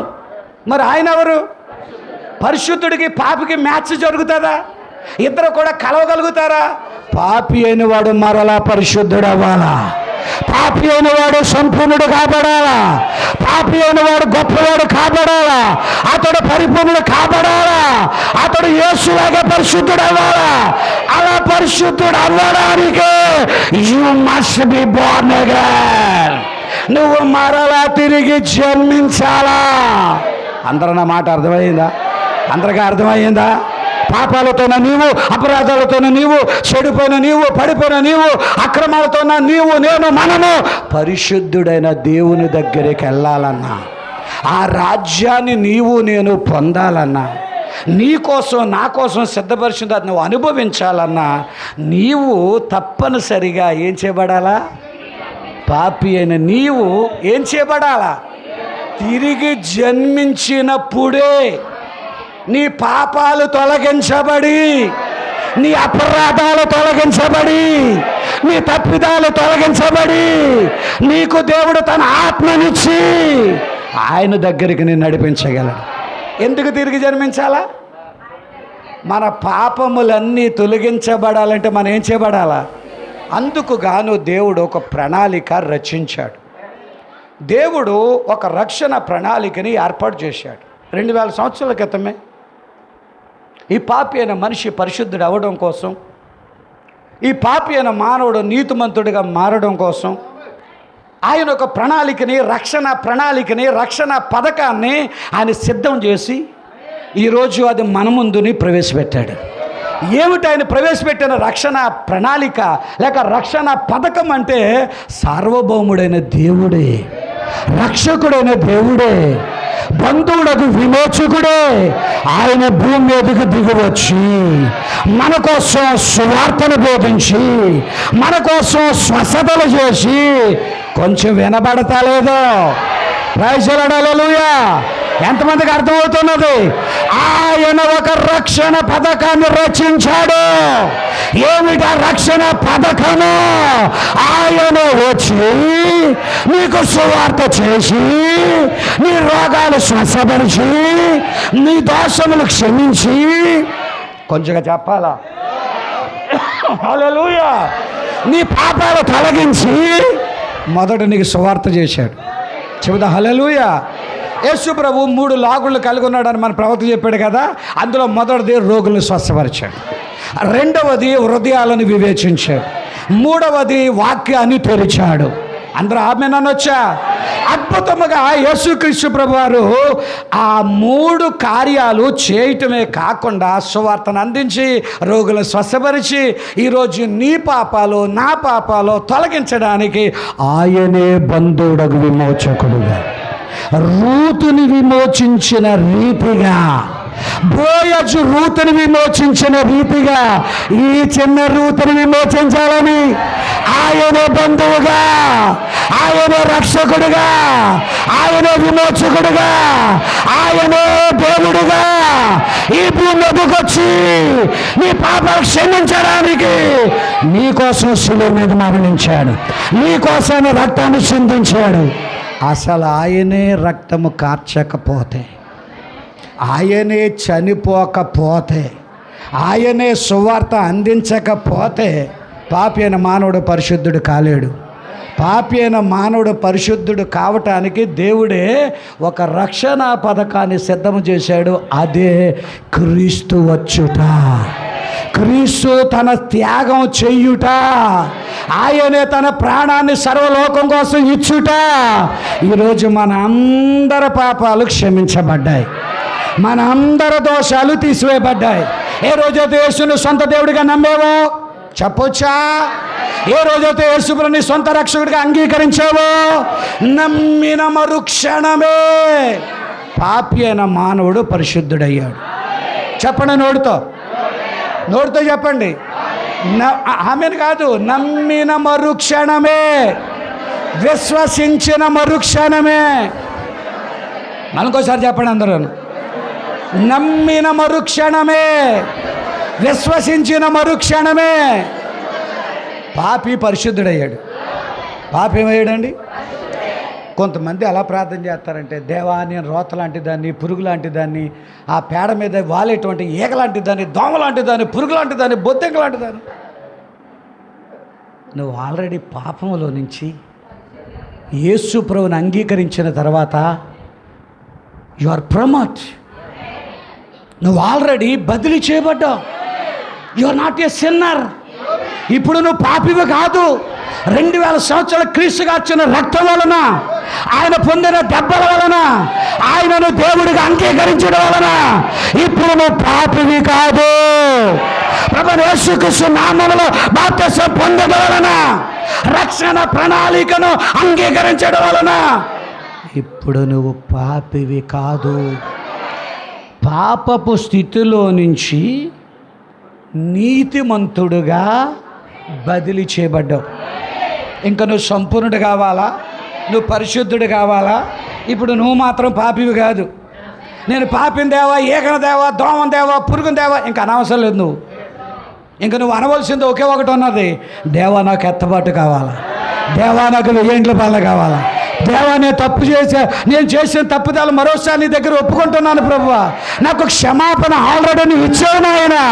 నా పశ్చాత్తాపాన్ని మరలా మీరు స్వీకరించి నన్ను మరలా రక్షణలోనికి ముందుకు తీసుకెళ్ళండి. ఎంతమంది ఆమేన్ అనగలరు? పాపి అయిన నిన్ను నీతిమంతుడిగా మార్చాడు. ప్రకటన గ్రంథం 22వ అధ్యాయం 11వ వచనములో ఆయన ఇలా మాట్లాడుతున్నాడు. త్వరగా చదువు. అన్యాయము చేయువాడు అన్యాయము చేసేవాడు అన్యాయము చేయనేమో, ఇంకను అన్యాయమే చేయనిమ్ము. అపవిత్రుడైన వాడు ఇంకను అపవిత్రుడుగానే ఉండనేమో. నీతిమంతుడు ఇంకను నీతిమంతుడుగానే ఉండనేమో. పరిశుద్ధుడు ఇంకను పరిశుద్ధుడుగానే ఉండనేమో. మొదటోళ్ళమ్మ పాపులట, రెండోవారేమో నీతిమంతులట, మూడోవారేమో పరిశుద్ధులట. అందరు గట్టిగా ఆమె అనగలరా? ప్రకటన 22:11 మనకి ఏం చెబుతున్నాడు అంటే, అపవిత్రుడు అన్యాయం చేసేవాడిని చేసుకునేవాడిని. అక్కడి నుంచి బదిలీ చేయబడి నీతిమంతుడైన వాడు ఇంకా నీతిమంతుడుగా సాగనివ్వండి. ఇంకా అక్కడి నుంచి ముందుకెళ్ళినవాడు పరిశుద్ధుడు ఇంకాను పరిశుద్ధుడుగానే ఉండనిమ్మో. ఇప్పుడు నువ్వు పాపివి కాదు, క్రీస్తుని అంగీకరించిన మరుక్షణం, శిలువ మీద మరణించిన యేసును అంగీకరించిన మరుక్షణము, ప్రభువైన యేసుక్రీస్తు నామములో బాప్తిసం పొందిన మరుక్షణము, పాపపు స్థితిలో నుంచి పాపిగా ఉన్న నీవు నీతిమంతుడయ్యావు. ఇంకా కొంచెం ముందుకెళ్ళాలని ఉందా? చేయి చూపించవచ్చు కదా. ప్రైజ్ ది లార్డ్, హల్లెలూయా. ఇంకా కొంచెం ముందుకెళ్ళాలని ఉందా? అమ్మ పాస్టర్ గారు చిన్న అమ్మాయి, ముందుకెళ్ళాలని ఉందా? దేవుడికి మహిమ కలుగును గాక. ఎంతమంది ఇంకా ముందుకెళ్ళాలనుకున్నారు? పాపిలో నుంచి పరిశుద్ధుడు అయ్యావు, నీతిమంతుడు అయ్యావు. నీతిమంతుడులో నుంచి ఇంకా నువ్వు ఎక్కడికి వెళ్ళాలా? పరిశుద్ధుడు అవ్వాలా? ఇంకా అంటున్నాడు కదా, ఆ 5 రకాల పరిచర్యల ద్వారా పరిశుద్ధులు పరిపూర్ణులు అవుతారు. అలా చెప్పొచ్చా? చాలా ఉన్నది ఇంకా మనం చేయవలసింది. అందరూ ఆమెనని వచ్చా. ఎందుకు తిరిగి జన్మించాలి? ఎందుకు తిరిగి జన్మించాలి? దేవుడు రాజ్యానికి మనం వెళ్ళాలంటే పాపులైన వాళ్ళు వెళ్ళలేము కనుక, మన పాపాలన్నీ క్షమించబడాలి కనుక, మన పాపాలన్నీ తీసివేయబడాలి కనుక, పరలోక రాజ్యం వెళ్ళాలనే ఆశ, నైజము, కోరిక మనకున్నది కనుక తప్పక తిరిగి జన్మించాలా. అలా తిరిగి జన్మించడానికి దేవుడు ఒక మార్గాన్ని ఏర్పాటు చేశాడు, ఒక ప్రణాళికని ఏర్పాటు చేశాడు. ఆ ప్రణాళికే క్రీస్తు శిలువ మీద మరణించటము, ఆయన మన కోసం రక్తము చిందించటము. ఇప్పుడు ఆయనను అంగీకరించుట ద్వారా తిరిగి జన్మించడానికి ఒక ద్వారం ఏర్పడినది. నా మాటలు అందరికీ అర్థమవుతున్నాయా? ఇంకొంచెం ముందుకెళ్దామా? చెబుతా హల్లెలూయా. అప్పుడే బలం తగ్గిపోయిందా? తమ్ముళ్ళు అప్పుడే తగ్గిపోయిందా? అబ్బాయి అస్సలు లేదండి అని చెప్పాలి మీరు. అలా మౌనంగా ఉంటే అలా కుదురుతుంది. అబ్బాయి అస్సలు ఏం తగ్గలేదండి అని అలా అన్నాడు కొంచెం గట్టి. Praise the Lord. ఇప్పుడు మన ప్రసంగంలోకి ముందుకు వెళ్దాం. దేవునికి మహిమ కలుగును గాక. ఎంతమంది ఆమెను అనగలరు? మన ప్రాఫెట్ 40 ఇంచుమించుగా 70వ పేరాలోను 102వ పేరాలోను తిరిగి జన్మించుట అంటే ఏమిటి అనే దానికి ఆయన అన్నాడు కదా, అది ఒక చావు, అది ఒక పుట్టిక. వినినైనా, అది ఒక చావు, అది ఒక తిరిగి జన్మించుట అనే మాటకి అది ఒక చావు, అది ఒక పుట్టిక. 102వ పేరాలో ఆయన అంటాడు, 70వ పేరాలో ఆయన అంటాడు, అది ఒక చావు. మరలా ఏమన్నాడైనా, అది ఒక పుట్టిక. తిరిగి జన్మించుట అంటే అదేమై ఉన్నది? అది ఒక చావు. చావు అంటే అది ఒక మరణం. కొంచెం గట్టిగా ఆమెను అనగలరా? చెబుతా హల్లెలూయా. అదేమై ఉన్నది? తిరిగి జన్మించడం అంటే ఇందాకే చెప్పాను, నువ్వు త్యాగం చేయాలా, నిన్ను నువ్వు సమర్పించుకోవాలా. తిరిగి జన్మించుట అంటే ఏదో ములిగేది కాదు. తిరిగి జన్మించుటనగా అది ఒక చావై ఉన్నది, అది ఒక పుట్టికై ఉన్నది. గోధుమ గింజ భూమిలో పడి చస్తేనే కానీ దాంట్లోంచి నూతనమైన అంకురం రాదు. గట్టిగా ఆమెనొచ్చా? అది చనిపోయిన తర్వాతే ఆ విత్తనం పైతొక్క చచ్చిపోవాలా, ఆ లోపల ఉన్నటువంటిది చచ్చిపోవాలా, ఆ టంక చచ్చిపోవాలా. అవన్నీ చచ్చిపోయిన తర్వాత లోపలలో నుంచి జీవము బయటకు వస్తుంది. ఇప్పుడు నీవు చచ్చిపోవాలా, నీవు మరణించాలా, నీవు నేను చస్తేనే కానీ మరణిస్తేనే కానీ అది జన్మవ్వదు. అల్లలు చెప్పొచ్చా? ఎంతమంది ఆమేన్ అనగలరు? అందరూ స్తోత్రాలు చెప్పొచ్చా? యేసు కూడా చనిపోయాడు కదా. ఈరోజు నీవు నేను కూడా తిరిగి జన్మించాలా, పరలోకాన్ని పొందుకోవాలా, ఎత్తమాట కావాలా, నేను ప్రభు దగ్గరికి వెళ్ళిపోవాలా, నేను తప్పక తిరిగి జన్మించాలా అనుకున్నట్లయితే నువ్వు చావాలా, నువ్వు మరణించాలా, నువ్వు చచ్చిపోవాలా.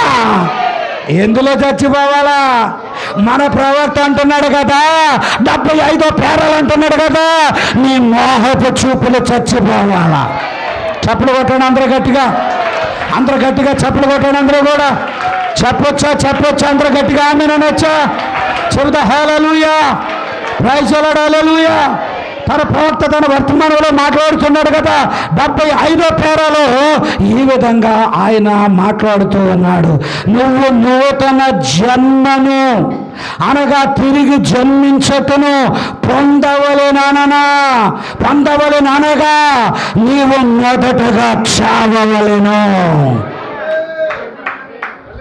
నువ్వు తిరిగి జన్మించాలంటే మొదటగా ఏం చేయాలా? హల్లెలూయా. 75వ పేరాలో నేను చదువుతున్నాను, ఇంకా కొంచెం ముందుకు వెళ్దాం.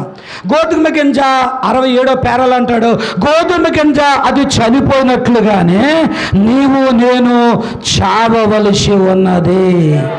75వ పేరాలో మీలో కొందరు మనుష్యులు ఎన్నడూ పొగ త్రాగుట మానరు, అసభ్యముగా దుస్తులు వేసుకొనుట మానరు, చెడు స్త్రీల వైపు చూచుట మానరు, మోహపు చూపు చూచుట మానరు. వారిలో వీధులలో చూచినప్పుడు నీవు వెనుకకు త్రిప్పు దూరముగా నడుచుట మానరు. నీ మోహపు చూపు చావవలసి ఉన్నది. హల్లెలూయా. అందరు గట్టిగా ఆమేన్ అనగలరా? తిరిగి జన్మించుట అంటే నీ మోహపు చూపు ఏం చేయబడాలా? యేసయ్య ఏమన్నాడు? ఒక స్త్రీని పూర్తి చేయొచ్చు కదా. ఒక స్త్రీని దేంతో చూస్తే? మోహపు చూపుతో చూసిన ప్రతివాడు ఆమెతో వ్యభిచారము చేసిన వాడగును. మరి వ్యభిచారులకైనాను, జారులకైనాను, చోరులకైనాను పరలోకం ఉంటుందా? దేవుని రాజ్యం ఉంటుందా? పరలోక రాజ్యానికి నీవు నేను ఎల్లగోరిన ఎడలా నీవు మోహపు చూపు చావాలి. ఈమె నా చెల్లి, ఇది నా పెద్ద చెల్లి, ఇది నా మూడో చెల్లి, ఇది నా అక్క, ప్రైజ్ ది లార్డ్, హల్లెలూయా. ఇది నా తమ్ముడు, నా పెద్ద తమ్ముడు, నా 4వ తమ్ముడు, నా 8వ తమ్ముడు, ప్రైజ్ ది లార్డ్, హల్లెలూయా. ఏం చావాలా?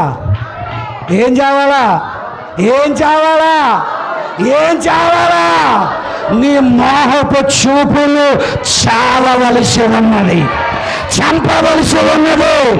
ఆమె నమ్మలో ఎంతమంది ఉన్నారు ఇక్కడ? చెప్పొచ్చా? చచ్చిపోవాలా? దావీదు చంపాడా? స్నానము చేసే స్త్రీని 500 మంది భార్యలు ఉండగా నీకు ఇంకెందుకయ్యా? బంగారం లాంటి చెల్లినిచ్చాడే అంటే భార్య అని నీకు అర్థం. పెళ్ళయిందా నీకు? చెబుతా హల్లెలూయా. ఒకసారి లేచి నిలబడు. నీ భార్య ఎక్కడ ఉందా? ఒకసారి నిలబడి నాన్న, ఎక్కడున్నావు? నిలబడి త్వరగా, హుషారుగా నిలబడమ్మా. బంగారం లాంటి పరిశుద్ధురాలేనా ఒక మంచి బిడ్డను నీకు భార్యగా ఇచ్చాడే. చెబుతా హల్లెలూయా. ఎంతమంది ఆమెను అనగలరు? జాషు గారిని ఒకసారి లేచి నిలబడి చెబుతా హల్లెలూయా. బంగారం లాంటి శ్రేష్టమైన అమ్మగారిని ఇచ్చాడే. ఆనంద కుమార్ ఒకసారి లేచి నిలబడి చెబుతా హల్లెలూయా. వజ్రం అలా ఎంతమంది ఆమెను అనగలరు? భార్యని ఇచ్చాడే. చెబుతా హల్లెలూయా. నా ఎముకలో ఎముక అన్నావే, నా మాంసంలో మాంసం అన్నావే, నాలో ఒక భాగం అన్నావే, నిన్ను తప్ప మరొకరు చూడనన్నావే, నీతోనే నా జీవితం అన్నావే. నీవే నా పావురం అన్నావు, నీవే నా జంక్ అన్నావు, నీవే నా గోరింక్ అన్నావు. మరలా నీకు మోహపు చూపులు ఎలాగొస్తున్నాయి అబ్బాయి?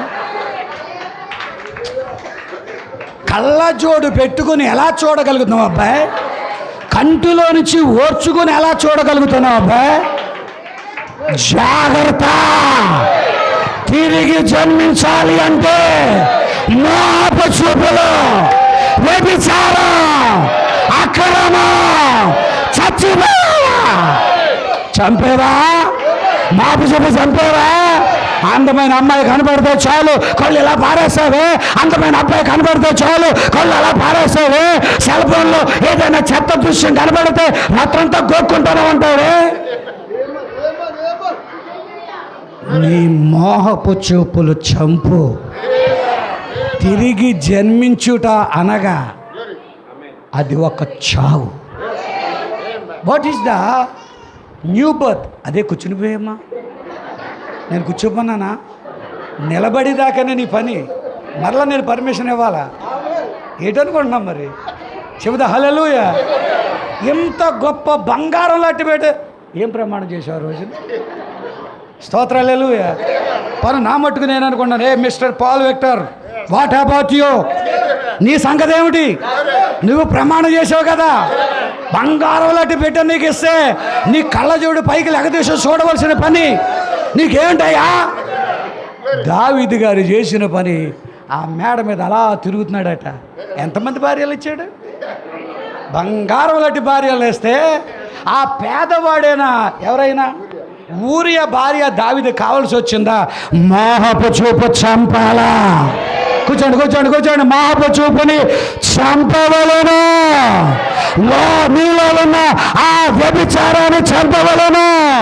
ఇది నా తోబుట్టువు కదా, నాటి అన్ని ఆటి అన్ని ఒకటే కదా, నాలో ఉన్న యేసు రక్తం ఆమె రక్తం ఒకటే కదా, ఆమె నా సోదరు కదా, నా తోబుట్టువు కదా, నా అన్న కదా.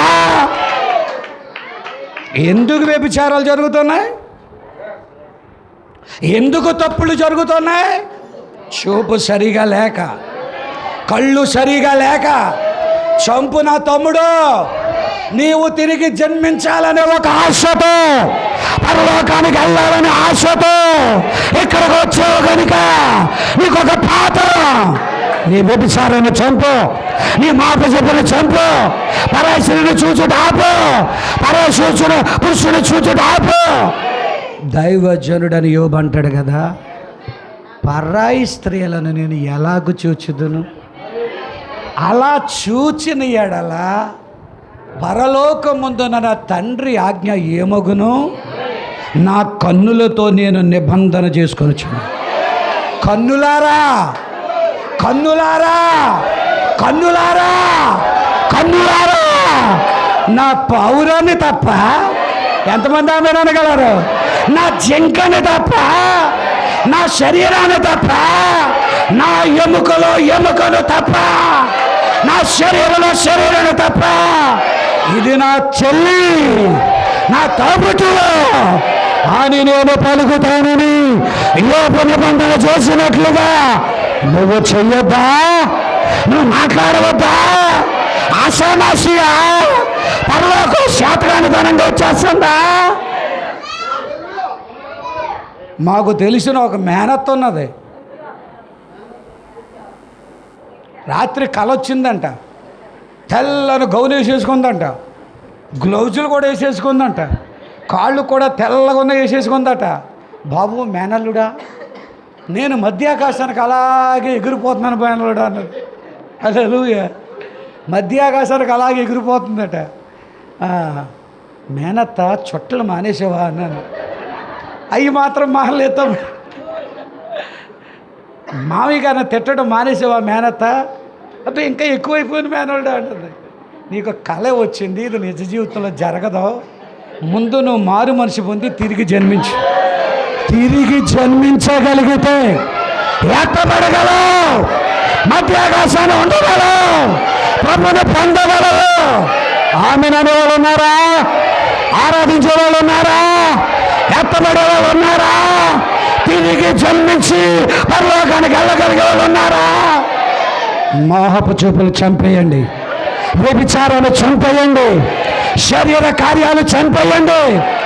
జన్మ అనగా తిరిగి జన్మించుటనగా అది ఒక చావు. హల్లెలూయా చెప్పొచ్చా? చెబుదా హల్లెలూయా. ఇంకొంచెం ముందుకెళ్దాం. తిరిగి జన్మించడానికి నెంబర్ 2, నీలో ఉన్న లోకపు సంగతులు చనిపోవాలి. నీలో ఉన్న లోకపు సంగతులు చనిపోవాలి. రాజకీయాలు చనిపోవాలి. లోకంలో ఉన్న కార్యక్రమాలు చనిపోవాలి. గట్టిగా ఆమె అనగలరా? పేజీ నెంబర్ చెప్పనా? 70వ పేజీలో అంటాడు కదా, నీ లోపల ఉన్న లోకపు సంగతులు నిశ్చయముగా చనిపోవలసి ఉన్నది. ఆమె అనొచ్చా?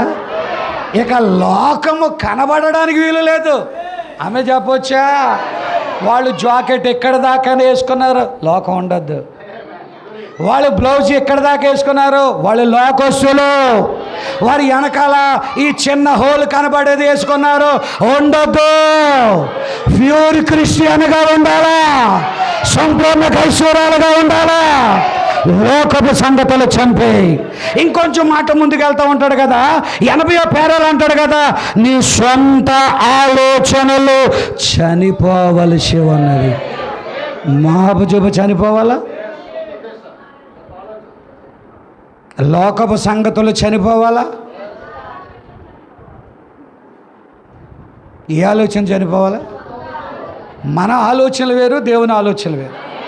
దావీదు గారు సొంత ఆలోచన చేసి నష్టపోయాడు. కానీ అక్కడ ప్రవక్త ఉన్నాడు. ఆ మందసాన్ని తీసుకెళ్లే ముందు ప్రవక్తను అడిగితే ఆ ఉజ్జా చనిపోయేవాడు కాదు. కొన్నిసార్లు మన సొంత ఆలోచనలు జోడిస్తాం. దేవుడు ప్రతినిధిని పెట్టాడు కదా, భారాలు మోసే ఎద్దుని పెట్టాడు కదా, ఒక భర్తను పెట్టాడు కదా, ఒక సంఘ కాపని పెట్టాడు కదా. అయ్యగారు, మా పెద్ద అమ్మాయికి వివాహం చేయాలనుకుంటున్నాను, ప్రార్థనలు పెట్టండి అయ్యగారు. ఆ అమ్మాయి విషయంలో మాకేం పాల్పట్టలేదు, దేవుడి దగ్గర మీరు పెట్టండి అయ్యగారు. దేవుడు మాట్లాడితే ఏదో ముందుకెళ్తారు అనుకుంటున్నాం అయ్యగారు. గట్టిగా ఆమె నానొచ్చా? నీ ఆలోచనలు దేవునితో పంచుకోవచ్చు కదా, ప్రభుతో పంచుకోవచ్చు కదా. ఎవరితో పలుచుకుంటారంటే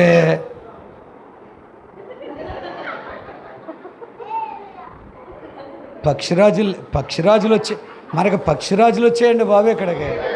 చెబుతా హల్లెలూయా, చెబుతా హల్లెలూయా. సంఘములో ఉన్న పెద్దల దగ్గరికి వెళ్ళి, ఎవరి దగ్గరికి అండి? ముందు అయ్యగారికి ఇంకా తెలదు, ఎవరో తెలుస్తుంది.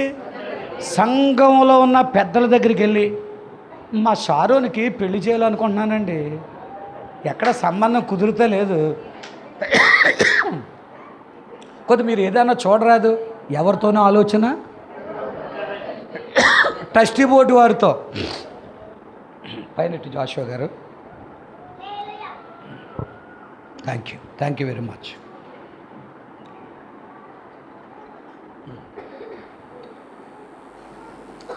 నేను అంటాను కదా, నీ సొంత ఆలోచనలు మానేసుకోవాలి.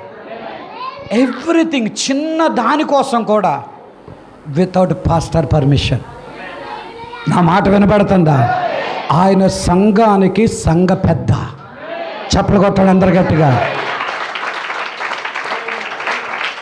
సంఘంలో పంచికొట్లు వేసుకొని వచ్చి గడ్డాలు పెంచేసుకుని మీసాలు ఎక్కడి దాకా ఏలాసుకొని వచ్చేవాడు సంఘ పెద్ద కాదు. సంఘానికి సంఘ కాపరి పెద్ద. కొంచెం నోడుతానండి అందరూ, చెబుతా హల్లెలూయా. కొన్ని సంఘాల్లోకి వెళ్తే సంఘ పెద్దలు ఎవరంటే పంచికొట్టు వేసుకుని, పొడవంటి జుట్టు వేసుకుని, నేనే సంఘ పెద్దనా. అసలు సంఘ పెద్ద కాదు. సంఘానికి సంఘ పెద్ద సంఘ కాపరి. చెబుతా హల్లెలూయా. మీరందరూ డీకన్స్, ట్రస్టీలు, పరిచర్య చేసేవాళ్ళు. సంఘానికి సంఘ పెద్ద యేసుక్రీస్తు అయితే, స్థానిక సంఘానికి దైవజనుడు సంఘ పెద్ద. నెంబర్ 2, సంఘానికి నిజమైన భారాలు మోసేవాడు సంఘ కాపరి అన్నాడు. హల్లెలూయా, ఆమె చెప్పొచ్చా? రాత్రి 1 గంటకు 108 అని వస్తుందో రాదో తెలియదు, కానీ వెంటనే నీ దగ్గరికి వచ్చేవాడు సంఘ కాపరి. నీ బాధలో పాల్పొందులు పొందేవాడు సంఘ కాపరి. నీ కష్టాల్లో ఆదుకునేవాడు సంఘ కాపరి. నీ శ్రమలో ధైర్యం చెప్పే సంఘ కాపరి. అమ్మా, నేను వచ్చేస్తున్నాను, భయపడకండి అమ్మా, ఆందోళన చెందకండి అమ్మా, నేను ప్రార్థన చేస్తాను. ఎంతమంది ఆమె అనగలరు? 108 వెనకాల వస్తుంది, ఈయన ముందెళ్తాడు. ఈయన ప్రార్థన ముందెళ్తుంది, జపం ముందెళ్తుంది.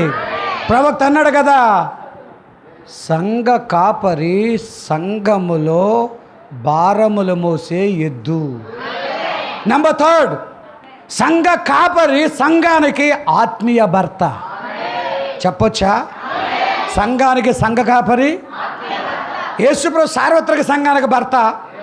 మీ ఇంట్లో మీ ఆయన నీకు భర్త, ఈ స్థానిక సంఘానికి సంఘ కాపరి భర్త.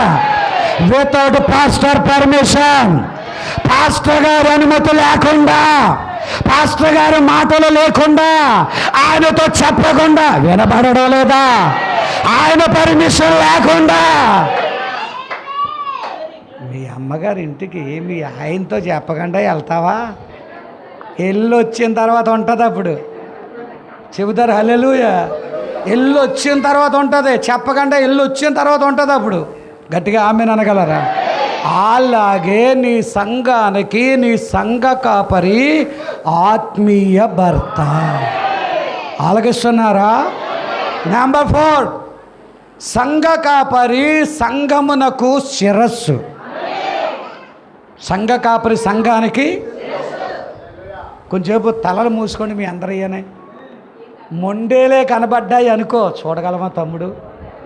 రాత్రి మన దారంటే వెళ్ళిపోయేటప్పుడు తలనే మొండేని వేరు చేసేసారు అనుకోండి. వెళ్ళి దారిలోనూ తలని మొండేని వేరు చేసారు. మనకు తల కనబడకుండా మొండేవే కనబడదు, గుండె ఆగిపోతుంది.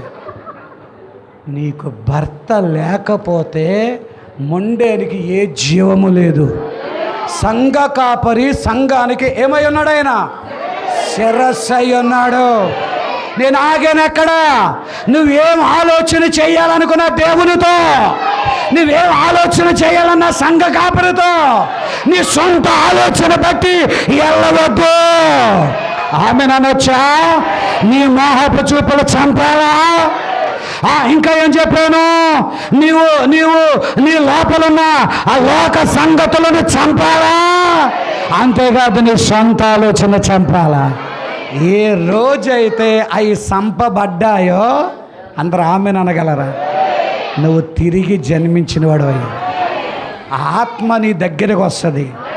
ప్రాఫెట్ మెసేజ్లో ఇంకా ఏం చెప్పాడు అంటే, ఆ తిరిగి జన్మించటంలో 3 దశలు ఉన్నాయి.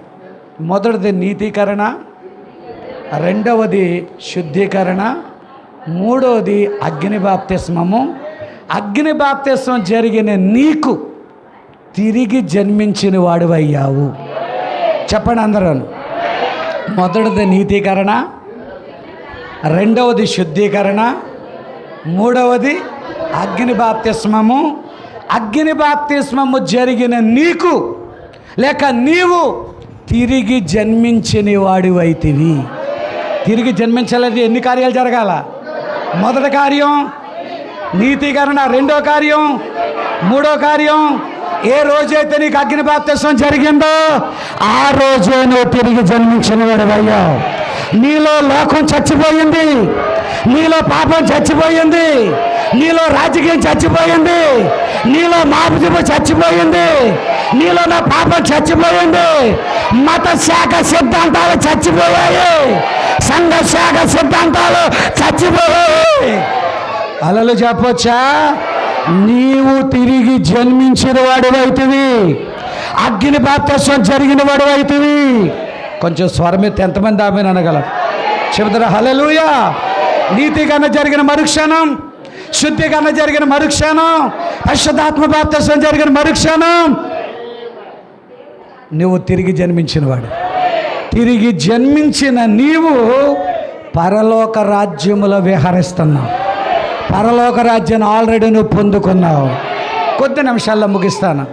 నాకు 11 గంటల దాకా కదా మీరు టైం ఇచ్చారు. 11ఏనా? మరి చిన్న పక్షిరాజులు మరి ఏంటనుకుంటున్నారు? చెబుతా హల్లెలూయా. ఎంతమంది ఆమెను అనగాడు? ప్రైజ్ ది లార్డ్ హల్లెలూయా. పరలోక రాజ్యము నీదే, అది నువ్వు అనుభవిస్తున్నావు. ఎప్పుడు అంటే నీలో లోకం చచ్చింది, నీలో నా పాపం చచ్చింది, నీలో నా సంఘశాఖ సిద్ధాంతాలు చచ్చాయి, నీలో నా అన్యజనుల సిద్ధాంతాలు చచ్చాయి. లోకం చచ్చిందంటే అన్యజనుల సిద్ధాంతాలు చచ్చాయి, పాపం చచ్చింది. ఏ రోజైతే పరాయి స్త్రీ నీ చెల్లయ్యిందో, ఏ రోజైతే పరాపురుషుడు నీ తమ్ముడయ్యాడో, ఏ రోజైతే నీకు నీతీకరణ జరిగిందో, శుద్ధీకరణ జరిగిందో, అగ్ని బాప్తిస్మం జరిగిందో, నీవు తిరిగి జన్మించిన వాడివి. గట్టిగా చప్పలు కొట్టాను అందరూ గట్టిగా చెబుతా హల్లెలూయా. తిరిగి జన్మించిన వాడిని పరలోకం ఎల్లకుండా ఎవడైనా ఆపగలడా? నిశ్చయముగా నువ్వు పరలోక రాజ్యానికి వెళ్ళగలవు. తిరిగి జన్మించిన నీకు కొన్ని ఆశీర్వాదకరమైనటువంటి కార్యాలను ప్రవక్త చూపిస్తున్నాడు. ఏ రోజైతే నువ్వు తిరిగి జన్మించావో, లేక నువ్వు తిరిగి జన్మించినప్పుడు నీవు ఒక కొత్త తండ్రిని పొందుకుంటున్నావు. కొంచెం చప్పలు కొట్టగలుగుతారా? తిరిగి జన్మించిన తర్వాత నువ్వెవరిని పొందుకుంటున్నావు? ఒక కొత్త తండ్రిని పొందుకుంటున్నావు. ఇప్పుడు దాకానమ్మో ఈయన తండ్రి, ఆ పాపకి ఈయన తండ్రి. తిరిగి జన్మించిన తర్వాత ఇప్పుడు ఒక కొత్త తండ్రి వస్తున్నాడు. హల్లెలూయా. ఎవరు ఆ కొత్త తండ్రి తెలుసా? పోపు గారి కాదు, కార్డినల్స్ కాదు, జిల్లా పాస్టర్లు కాదు, సార్వభౌముడైన దేవుడు నీ తండ్రి అవుతున్నాడు, నీ కొత్త తండ్రి అవుతున్నాడు. పరలోక చేసిన వాడు, ఎల్ షడాయిగా ఉన్నవాడు, యెహోవా ఈరేగా ఉన్నవాడు, యెహోవా రాఫాగా ఉన్నవాడు, ఆ సింధూర వృక్షము దగ్గర అబ్రాహాము దగ్గరికి వచ్చినవాడు ఆయనే నీకు నూతన తండ్రి అవుతాడు, కొత్త తండ్రి అవుతాడు. ఆయనకు నువ్వు బిడ్డ అవుతావు, నీవు ఆయనకు కుమార్తెలు అవుతావు. ఇఫ్ యు బోర్న్ అగైన్, నీవు తిరిగి జన్మిస్తే, నువ్వు రెండోసారి జన్మిస్తే, నువ్వు పరలోకం నుంచి జన్మిస్తే వినబడతా లేదా?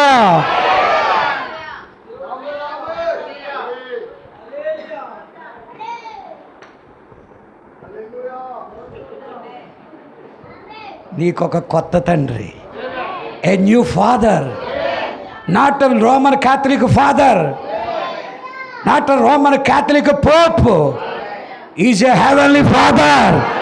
పరలోక తండ్రి నీకు తండ్రి అవుతాడు. మై ఫాదర్ అనొచ్చు, మై డాటర్. నువ్వు నాన్న, తండ్రి, నాయనా ఎప్పుడైనా నీకు అవుతాడు అంటే నీవు తిరిగి జన్మించిన మరుక్షణము నీవు ఒక కొత్త తండ్రిని పొందుతావు. ఈ నాన్న జనవరి 1కు బట్టలు కొంటాడు కొండో, ఈ నాన్న నీకు పుస్తకాలు కొంటాడు లేదా కొండో, ఈ నాన్న నీ మీద జాలి పెడతాడు లేకపోతే జాలి పడ్డా. కానీ ఆ నాన్న ఉన్నాడా? హల్లెలూయా. Father, I want the Holy Spirit.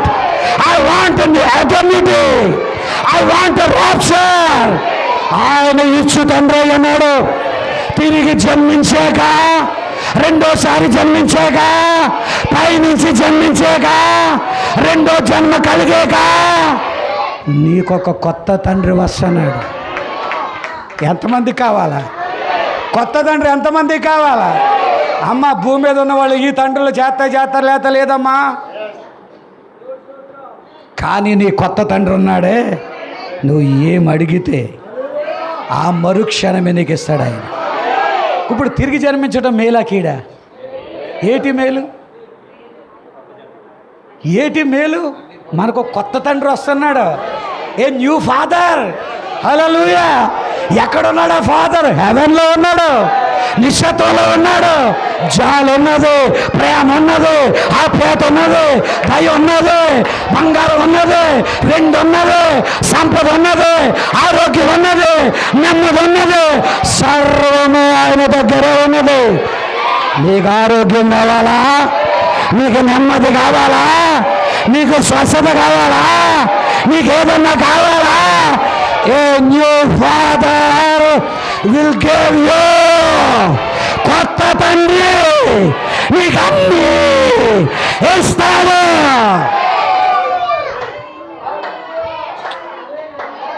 What a great new father.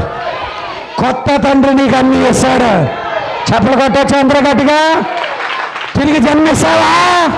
తిరిగి జన్మించకపోతే తండ్రి నువ్వు కుమార్తెవు కాదు, తండ్రికి నువ్వు కొడుకువు కాదు. ఏ రోజైతే నువ్వు తిరిగి జన్మించావో ఆ రోజే నీకొక కొత్త తండ్రి, ఏ న్యూ ఫాదర్, నూతనమైన తండ్రి. వర్తమానంలో చెబుతున్నాడు ప్రాఫెట్. అందరూ ఆమెనని వచ్చా. చప్పలు కొట్టండి అందరూ గట్టిగా. 82వ పేరాలు అంటాడు కదా, నీవు ఏ రోజైతే తిరిగి జన్మించావో ఆ జన్మించిన రోజే నీ ఒక నూతన తండ్రిని పొందితివి. హల్లెలూయా. మనకి జాలి ఉంటే పిల్లల్లాగా ఒకలా ప్రవర్తిస్తాం. మనకి కోపం ఉంటే పిల్లలు ఏమైపోతారో తెలరు. తల్లి అంతే, తండ్రి అంతే. ఇలాంటి తల్లి లాంటోడు కాదు ఆయన, ఇలాంటి తండ్రి లాంటోడు కాదు ఆయన. ఆయనే స్పెషల్ ఫాదర్, ప్రత్యేకమైన తండ్రి. తిరిగి జన్మించిన మరుక్షణము ఒక నూతన తండ్రిని పొందుకుంటున్నావు. నెంబర్ 2, నెంబర్ 1, తిరిగి జన్మించిన మరుక్షణం ఎవరిని పొందుతున్నావు? ఒక కొత్త తండ్రిని పొందుతున్నావు. That is the number 1. Number 2, నువ్వు తిరిగి జన్మించిన మరుక్షణము నూతన స్వభావమును పొందగలవు. గట్టిగా ఆమేనని వచ్చా. 82వ పేరాలు అంటాడు కదా, నువ్వు ఏ రోజైతే తిరిగి జన్మించావో ఆ రోజే నీ స్వభావము, పాత స్వభావము. చప్పలు కొట్టొచ్చా? అద్భుతం. కొంచెం గట్టిగా ఆమేన్ అనగలరా అన్న? అద్భుతం. ఈరోజు ప్రజలందరికీ మెసేజ్ ఎదుర్కొంటూ చూపిస్తున్నావు, ప్రభు నేను దీవించునుగాక అంటే. నాంది నీదే కదా, నీ దగ్గర నుంచి వాళ్ళందరి దగ్గరికి వెళ్తుంది. నువ్వు లేకపోతే ఇది ఏది లేదు కదా, అసలు అంతా నీ దగ్గర నుంచి వెళ్తుంది. ఆయన ఉన్నాడు గట్టి నువ్వు వచ్చావు, నువ్వు ఉన్నావు గట్టి వీళ్ళందరూ వచ్చారు. అసలు నువ్వు నేను లేకపోతే ఇంకేముంది? వీళ్ళందరూ కూడా జల్దిపోయి ఆడుకోలే. నీవు వచ్చావు కాబట్టినే వర్తమానం వచ్చింది, నువ్వు వచ్చావు కాబట్టి వీళ్ళంతా కూడా రక్షణలోకి వచ్చారు. ఇప్పుడు వారు ఎత్తబట్టును అనుభవిస్తున్నారు, సంతోషాన్ని అనుభవిస్తున్నారు, పరలోకాన్ని అనుభవిస్తున్నారు. చదవండి. అదిగో నీవు ఏ రోజు నువ్వు తిరిగి జన్మించినట్లయితే నీవు ఒక కొత్త తండ్రిని పొందుకుంటావు. నీవు తిరిగి జన్మించినట్లయితే నీకు నూతన స్వభావము దొరుకుతున్నది. ఆమె అనొచ్చా? ఇవి నావా వర్తమానమా? నా ప్రసంగమా వర్తమానమా? వర్తమానం చెప్పండి అందరూ గట్టిగా. నీ స్వభావం మారిపోతుంది. అందరూ ఆమెను అనగలరా? ఏదేనులో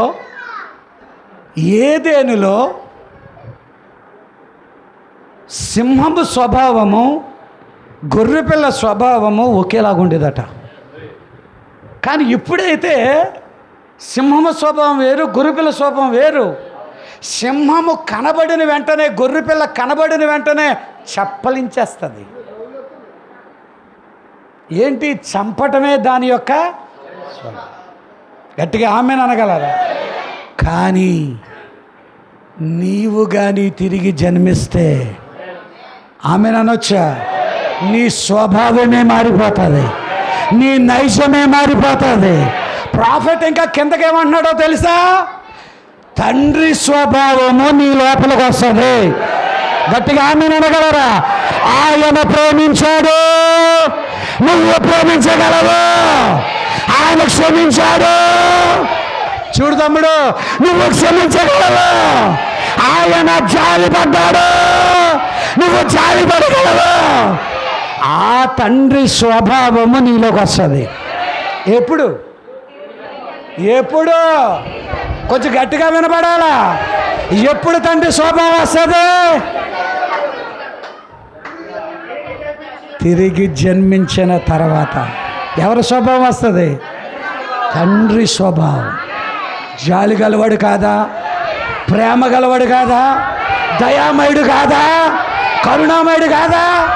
పాస్టర్ గారు మీరు చాలా చెప్పేస్తారు, వాళ్ళు చాలా మంచోళ్ళు అనుకుంటున్నారు. మీరు వాళ్ళ ఎన్ని గోతులు తీస్తున్నారు మీకు ఏం తెలుసు పాస్టర్ గారు?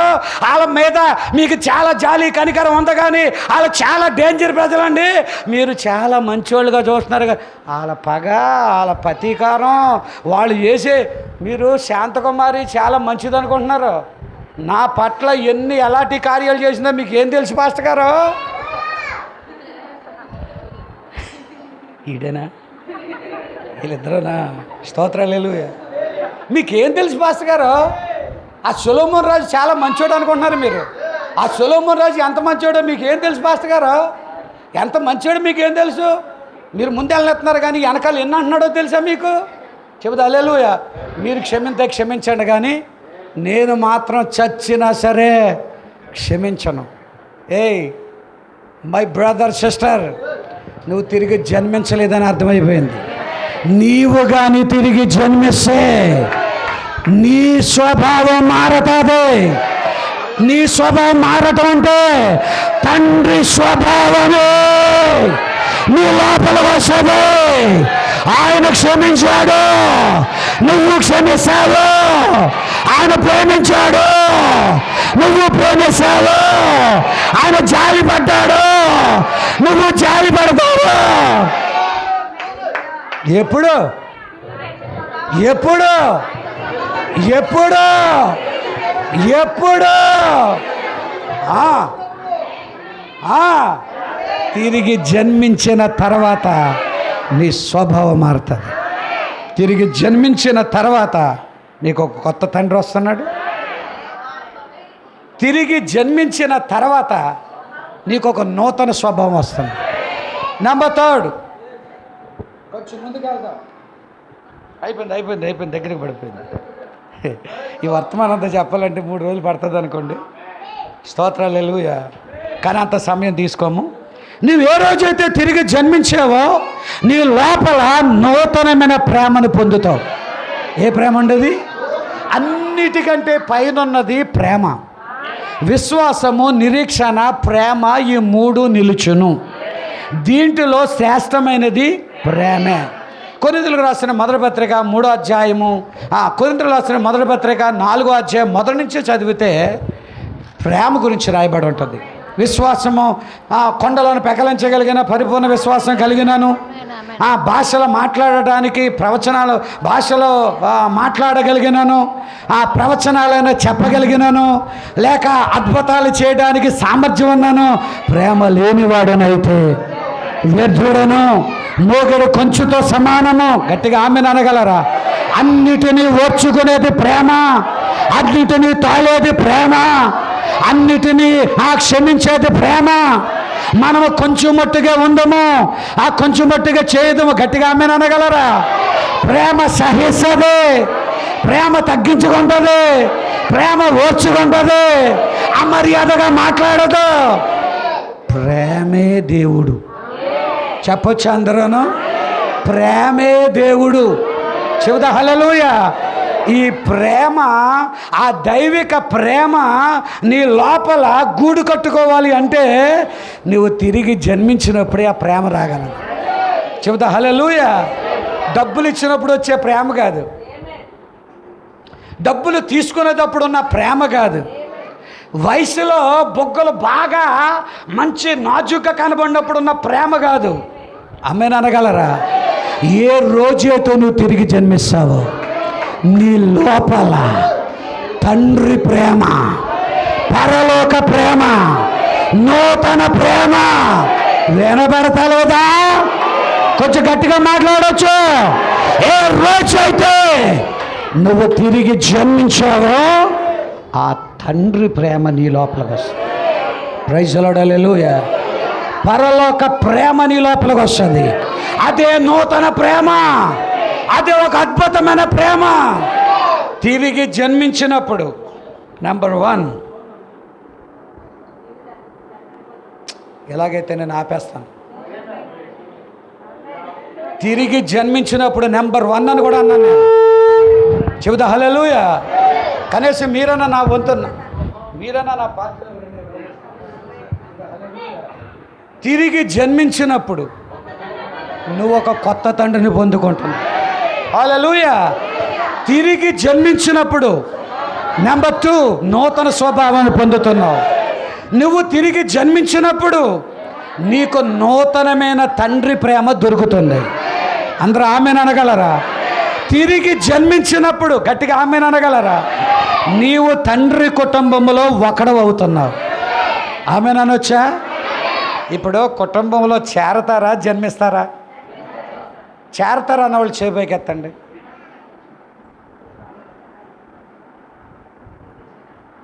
తల మీద ఎలా పెట్టుకుంటుంటే ఏదో అనుకున్నాను తల్లి.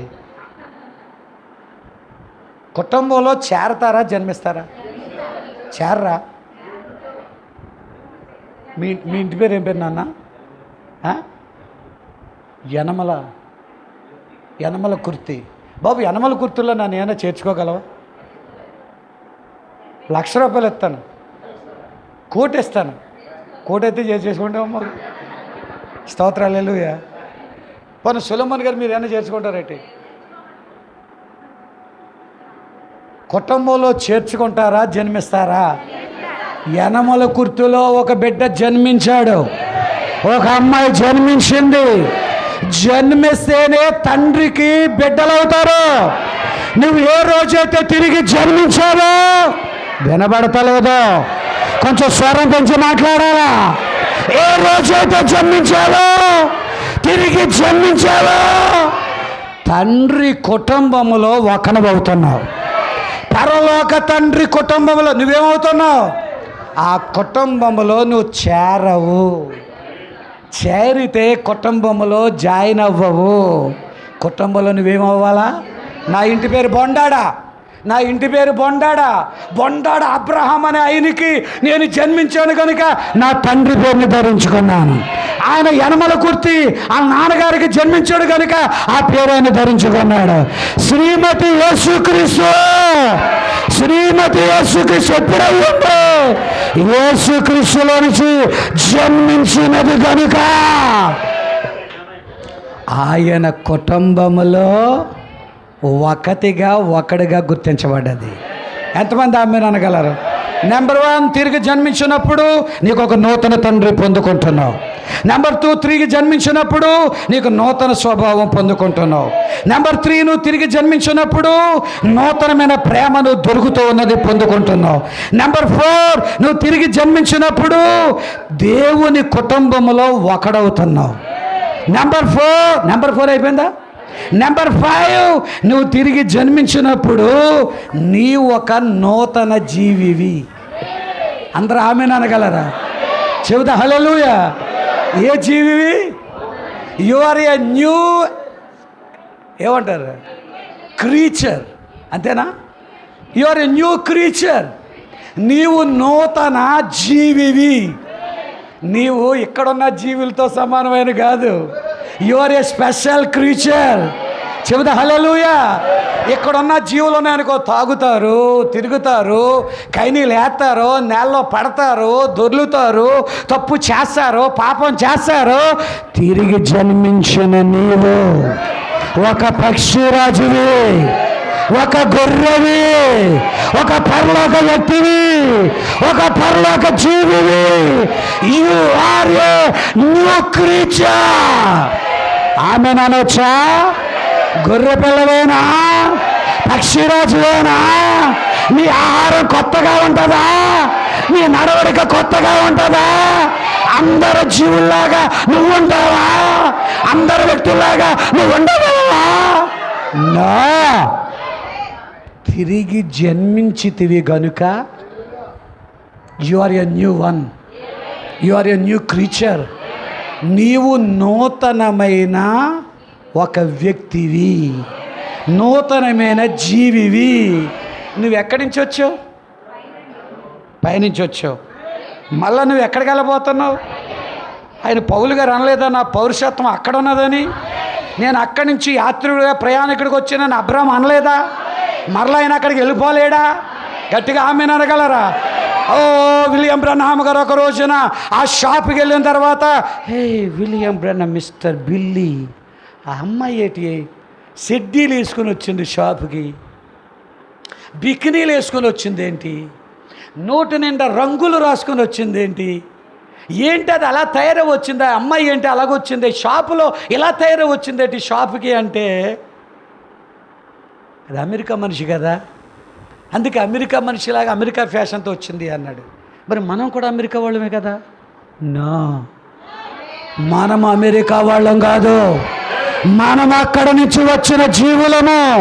ఇంకో మాట చెప్పనా? You are eternal peace creature. నీవు నిత్య జీవివి. హల్లెలూయా. అంతలో పుట్టి అంతలో మాయమైపోయే బుడగ లాంటి దానివి కాదు. అంతలో పుట్టి అంతలో మాయమైపోయే ఏదో గడ్డి లాంటి దానివి కాదు. నువ్వు నిత్యత్వంలో నుంచి వచ్చావు, మరలా నిత్యత్వంలోకి వెళ్తావు. నీవు నిత్య జీవి. కొంచెం గట్టిగా చెప్పగొట్టి ఆమె చెప్పండి అందరూ. చెబుతా హల్లెలూయా. ప్రాఫెట్ ఇంకో మాట కూడా చెప్పాడు. ఆమె పాతాళం నుంచి వచ్చింది, మరలా ఆమె ఎక్కడికి వెళ్ళిపోతుంది? మనం ఎక్కడి నుంచి వచ్చాం? మళ్ళా మనం ఎక్కడికి వెళ్ళిపోతాం? కాబట్టి యువర్ స్పెషల్ క్రీచర్. నీవు తిరిగి జన్మించిన తర్వాత ఒక నూతన జీవిగా మారుతున్నావు. నా మాటలు అర్థమవుతున్నాయా? ఇక పగలు ఉండవు, ఇక ప్రతీకారాలు ఉండవు, ఇక ఏ తప్పులు ఉండవు. నువ్వు స్పెషల్ మనిషిగా కనబడతావు. నీ వస్త్రధారణ స్పెషల్గా ఉంటుంది, నీ మాటలు స్పెషల్గా ఉంటాయి, నీ అలంకరణ స్పెషల్గా ఉంటుంది, నీ పద్ధతులు స్పెషల్గా ఉంటాయి.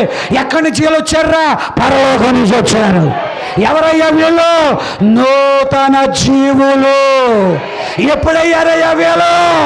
తిరిగి జన్మించిన తర్వాత వారు నూతన జీవులయ్యారు. కొంచెం గట్టిగా ఆమెన్ అనొచ్చా? నెంబర్ సిక్స్తేనా? ఆ రోజు చెప్పుకుందాం. నువ్వు తిరిగి జన్మించిన తర్వాత నీ ఒక నూతన సృష్టివి. ఎంతమంది ఆమెన్ అనగలరు?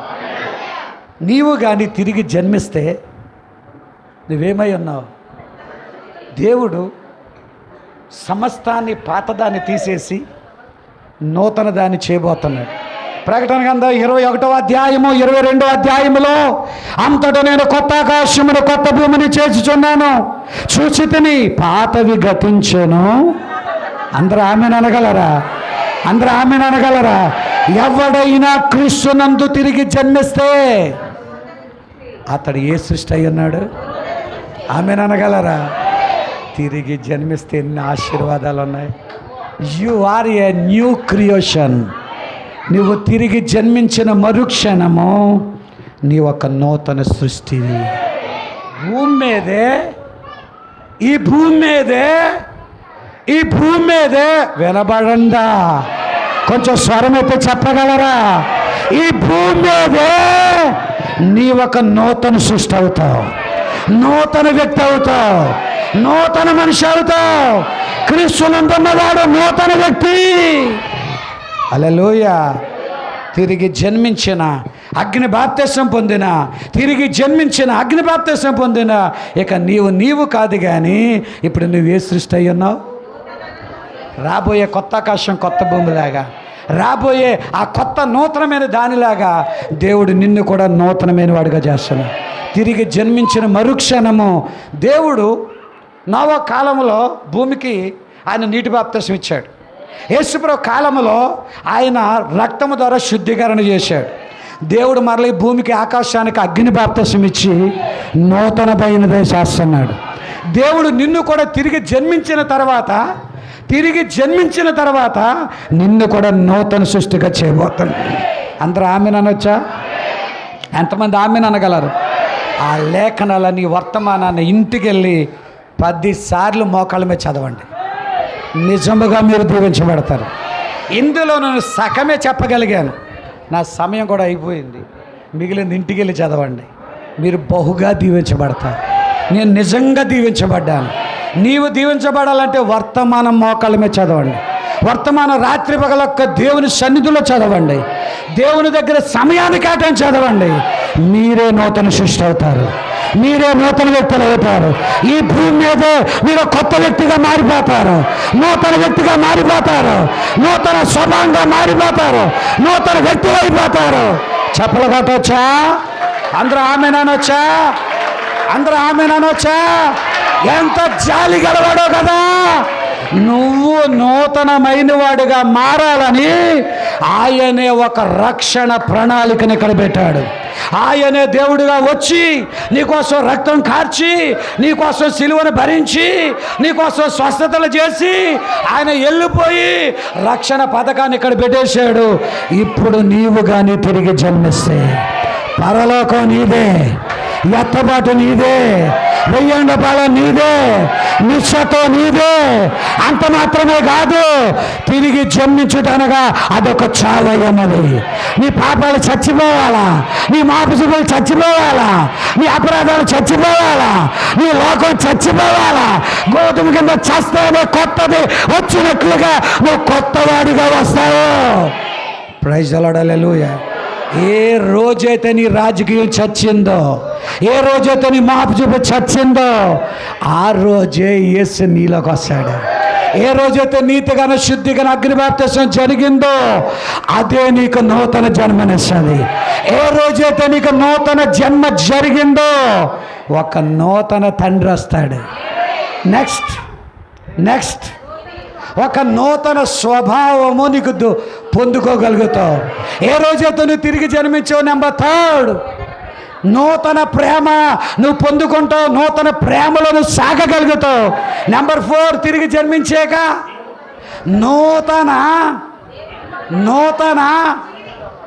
ఏమండి నూతన జీవిగా నువ్వు మారబోతున్నావు. నూతన సృష్టిగా మారబోతున్నావు. నేను తిరిగి జన్మిస్తాననే వాళ్ళు ఉన్నారా? దేవుని రాజ్యాన్ని చూస్తాననే వాళ్ళు ఉన్నారా? అందులో ప్రవేశిస్తాననే వాళ్ళు ఉన్నారా? నా చిన్నప్పుడు చిన్న మాట చెప్పేసి ముగించేస్తాను.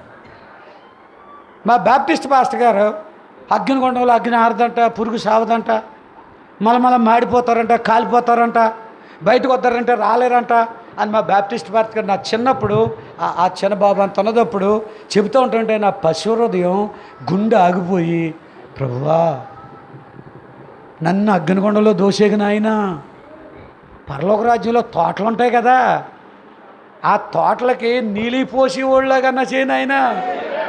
ఆ చిన్న పశు హృదయం అప్పుడు నా చిన్నప్పుడు ఆ అగ్నిగుండంలో దోసేయకుండా ఆ తోటలకి, అక్కడ తోటలు ఉంటాయో ఉండవో తర్వాత సంగతి, కానీ నా మనసులో మాత్రం అలాగనిపించేది. ఆ తోటలకి నీళ్ళోసి వాళ్ళకన్నా చేయి ప్రభువా అని నాకు చిన్న ప్రార్థన వచ్చేది. ఇప్పుడు తోటలకి నీళ్ళోసేవాడు కాదు, నువ్వే తోట నీదే, పరలోకం నీదే, ఎత్తబాటు నీదే, మహిమ నీదే. కానీ నువ్వు ఒకటి చెయ్యాల, you must be born again. నువ్వు తిరిగి జన్మించగలిగితే అవన్నీ నువ్వే పొందుకోగలుగుతావు. నా 2 చేతులు పైకెత్తున్నాను పాస్టర్ గారు, నేను తప్పక తిరిగి జన్మిస్తానని వాళ్ళు ఉన్నారా? తిరిగి జన్మిస్తాను వాళ్ళు చప్పలు కొట్టాను అందరు గట్టిగా. జన్మిస్తారా? ఇది ఒక రోజుతో అయ్యేది కాదు, వారం రోజులతో అయ్యేది కాదు, 10 రోజులతో అయ్యేది కాదు. ఆ పరిశుద్ధాత్మ బాప్తిస్మం వచ్చేదాకా మందిరంలో కనిపెట్టు, వాక్యం చదువు, మోకాళ్ళ ప్రార్థన చెయ్యి, ఉపవాస ప్రార్థన చెయ్యి, నిన్ను నువ్వు కంట్రోల్ చేసుకో. ఒకనొక రోజు నువ్వు దారంటే వెళ్ళినప్పుడు, ప్రార్థన చెయ్యనప్పుడు, విజ్ఞాపన చెయ్యనప్పుడు ఆ అగ్ని నీ మీదకి రాగలదు. ఆత్మ నువ్వు పొందగలవు, తిరిగి జన్మించినోడు అవ్వగలవు. పరలోకం నీదే అవుతుంది, పరలోకం నువ్వే పొందగలుగుతావు. పట్టు విదలాక నేను తిరిగి జన్మిస్తాను 2 చేతులు పైకెత్తండి, గట్టిగా ఆమెను అనగలుగుతారా? నిజంగానా? అందరికైనా తిరిగి జన్మించగలరా? అర్థమైంది? అందరూ కూడా ఆశపడతారా? కావాలా? తిరిగి జన్మిస్తారా? దేవుడు మిమ్మల్ని సమృద్ధిగా దీవించునుగాక. అలా తిరిగి జన్మించడం కోసమే 5 రకాల పరిచర్యలు వచ్చాయి. ప్రవక్త వచ్చాడు, అపోస్తులు వచ్చారు, సంఘ కాపర్లు, ఉపదేశకులు, సువార్థికులు వచ్చారు. వారి ద్వారా ఈరోజు మళ్ళీ పరిపూర్ణ చేస్తున్నాడు, సంపూర్ణ చేస్తున్నాడు. సంపూర్ణ కాబడి, పరిపూర్ణ కాబడి తిరిగి జన్మించి ఆ గొప్ప దైవరాజ్యం మీరు అందరూ పొందాలని మనసారా కోరుకుంటే మాటలు ముగిస్తున్నాను. యేసు మిమ్మల్ని మెండుగా దీవించునుగాక. May God bless you all. మరోసారి గట్టిగా క్లాప్స్ ఇచ్చి దేవుని స్తుతించుకోండి అందరూ. పాస్టర్ గారు వచ్చే సమయం తీసుకుంటారు.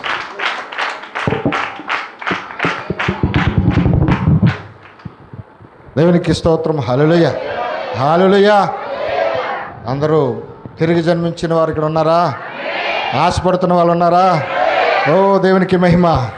నూతన సంవత్సరంలో నూతన ఆశీర్వాదం మెండుగా దేవుడు మనకు అనుగ్రహించాడు.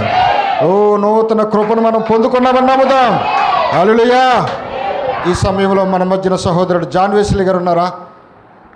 రాజా నుంచి వచ్చిన సహోదరుడు జాన్ వెస్లీ గారు వచ్చి మరి వాక్యం నిమిత్తం మనందరిలో ఫలించేలాగా ప్రార్థన చేయాల్సిందిగా మరి ప్రభు పేరట మనం చేస్తూ ఉన్నాం.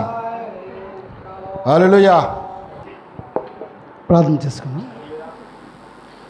స్తోత్రముల తండ్రి, పరిశుద్ధుడ జీవం గల దేవానికి స్తోత్రం నాయన. నిన్న నేడు నిరంతరం ఏకరీతిగా ఉన్న అబ్రహాం, ఇస్సాక్, యాకోబుల దేవుడా, నువ్వు మారిన వాడివి, మార్పు లేని వాడివి తండ్రి. భూమి ఆకాశాలు గతించిన ప్రభు, నీ మాటలు గతించవు నాయన. ఆ గతించిన యొక్క మాటలు మేము విని ఉన్నాము ప్రభా. మనుషుడు రొట్టె వలన కాదు కానీ కేవలం నీ నోటి మాట వలన జీవిస్తాడని చెప్పి నిజంగా నా ప్రశస్తమైన సహోదరుడు తండ్రి సాల్మాన్ గారిని బట్టి ఈరోజు గొప్ప అనేకమైన విషయాలు, నిజంగా తిరిగి జన్మించే విషయాలు తండ్రి. మా యొక్క పాస్టర్ గారు నాయన విక్టర్పాల్ గారి ద్వారా మేము కొన్ని విషయాలు నేర్చుకొని ఉన్నాం. నిజంగా క్రైస్తవుడికి మొట్టమొదటిగా కావాల్సింది తిరిగి జన్మ అయి ఉన్నది ప్రభా. ఆ యొక్క జన్మ అనేది లేకపోతే మేము దేవుని రాజ్యంకి వెళ్ళలేమని నాయన నువ్వు స్పష్టంగా మాతో మాట్లాడి ఉన్నావు ప్రభా. నిజంగా తండ్రి ఇజ్రాయేల్ బోధకుడు ఆ రోజు నికోదేము తండ్రి ప్రభు దగ్గరికి వచ్చి అడిగినప్పుడు, ఓ ఇజ్రాయేల్కి బోధకుడు అయ్యి నువ్వు ఉన్నప్పుడు నీకు నిజంగా కొత్త జన్మ గురించి తెలియదా అని చెప్పేసి అని మాట్లాడుతున్నారు. ఆ రోజు బోధకులకే ఆ యొక్క కొత్త జన్మ గురించి తెలియనప్పుడు ఈరోజు ప్రపంచంలో అనేక మంది క్రైస్తవులు, క్రైస్తవ బోధకులు, అనేక మంది మిషనరీలు ఉన్నారు తండ్రి ప్రభా. వారికి తెలుసా అంటే అది ఒక ప్రశ్నార్థకంగానే ఉంటుంది. నిజంగా తండ్రి ఈ ఘడియకి ఒక వర్తమానకుని పంపించావు. ఈ సాయంకాలం మంది ప్రభా మా యొక్క కన్నులకు వెలుగునిపించావు ప్రభా. అనేకమైన గొప్ప విషయాలను మాకు తెలియపరిచావు. నిజంగా తండ్రి తిరిగి జన్మించిన వాడే ఆ యొక్క దేవుని రాజ్యంలో ఉంటాడు. ఆ యొక్క వ్యక్తి నూతన సృష్టి అయి ఉంటాడు. ఆ యొక్క మనిషి ప్రభా పూర్తిగా తన యొక్క స్వభావం అంతటిని కూడా మార్చుకుంటాడు. తన ఆలోచన మారుతుంది, తలంపులు మారుతాయి. నాయన పరిపూర్ణంగా నీలాగా ఆ వ్యక్తి తయారవుతాడని చెప్పి ఈ వర్తమానం ద్వారా మాకు అనేకమైన విషయాలు తెలియపరిచున్నావు ప్రభా. నిజంగా మరొకమారు ఇక్కడ ఎవరైతే నూతనంగా జన్మించవలసి ఉన్నారో వారందరూ తండ్రి ఈ దినం ఒక నిర్ణయం తీసుకున్నట్టుకు వారికి సహాయం దయచేయండి. నువ్వు వారితో మాట్లాడి ఉన్నావు అని నమ్ముతూ ఉన్నాం తండ్రి. సహాయం దయచేయండి. మరొకమారు తండ్రి ఆ యొక్క దీన సేవకుని దీవించండి. రెండింతల ఆత్మాభిషేకంతో నింపి అనేకమైన ప్రాంతాల్లో ప్రభా మీరు వాడుకున్నట్టుకు సహాయం దయచేయండి. ఈ వయసులో కూడా తండ్రి అంత ఎనర్జెటిక్గా మాట్లాడుతూ ఉన్నారంటే ప్రభా అది నీవిచ్చిన కృపే తండ్రి. ఆ యొక్క కృప ద్వారా మేము అందరం ఈరోజు బలపరచబడ్డాము నాయన. మేము ఉత్తేజాన్ని పొందుకున్నాము నాయన. మరొక మారు తండ్రి నీ మాటల ద్వారా తండ్రి మమ్మల్ని ఉత్తేజింపజేసావు, బలపరిచావు. అందుని బట్టి నీకు వందనాలు చెల్లిస్తూ ఉన్నాం ప్రభా. ఇక జరగవలసిన కార్యక్రమం అంతట్లో మీరు తోడుగా ఉండి మమ్మల్ని నడిపిస్తారని నమ్ముతూ మహిమ ఘనత ప్రభావాలు నీవే పొందుకోమని మా ప్రభువును రక్షకుడైన యేసుక్రీస్తు నామములో ప్రార్థన అడుగుతున్నాం తండ్రి. ఆమేన్.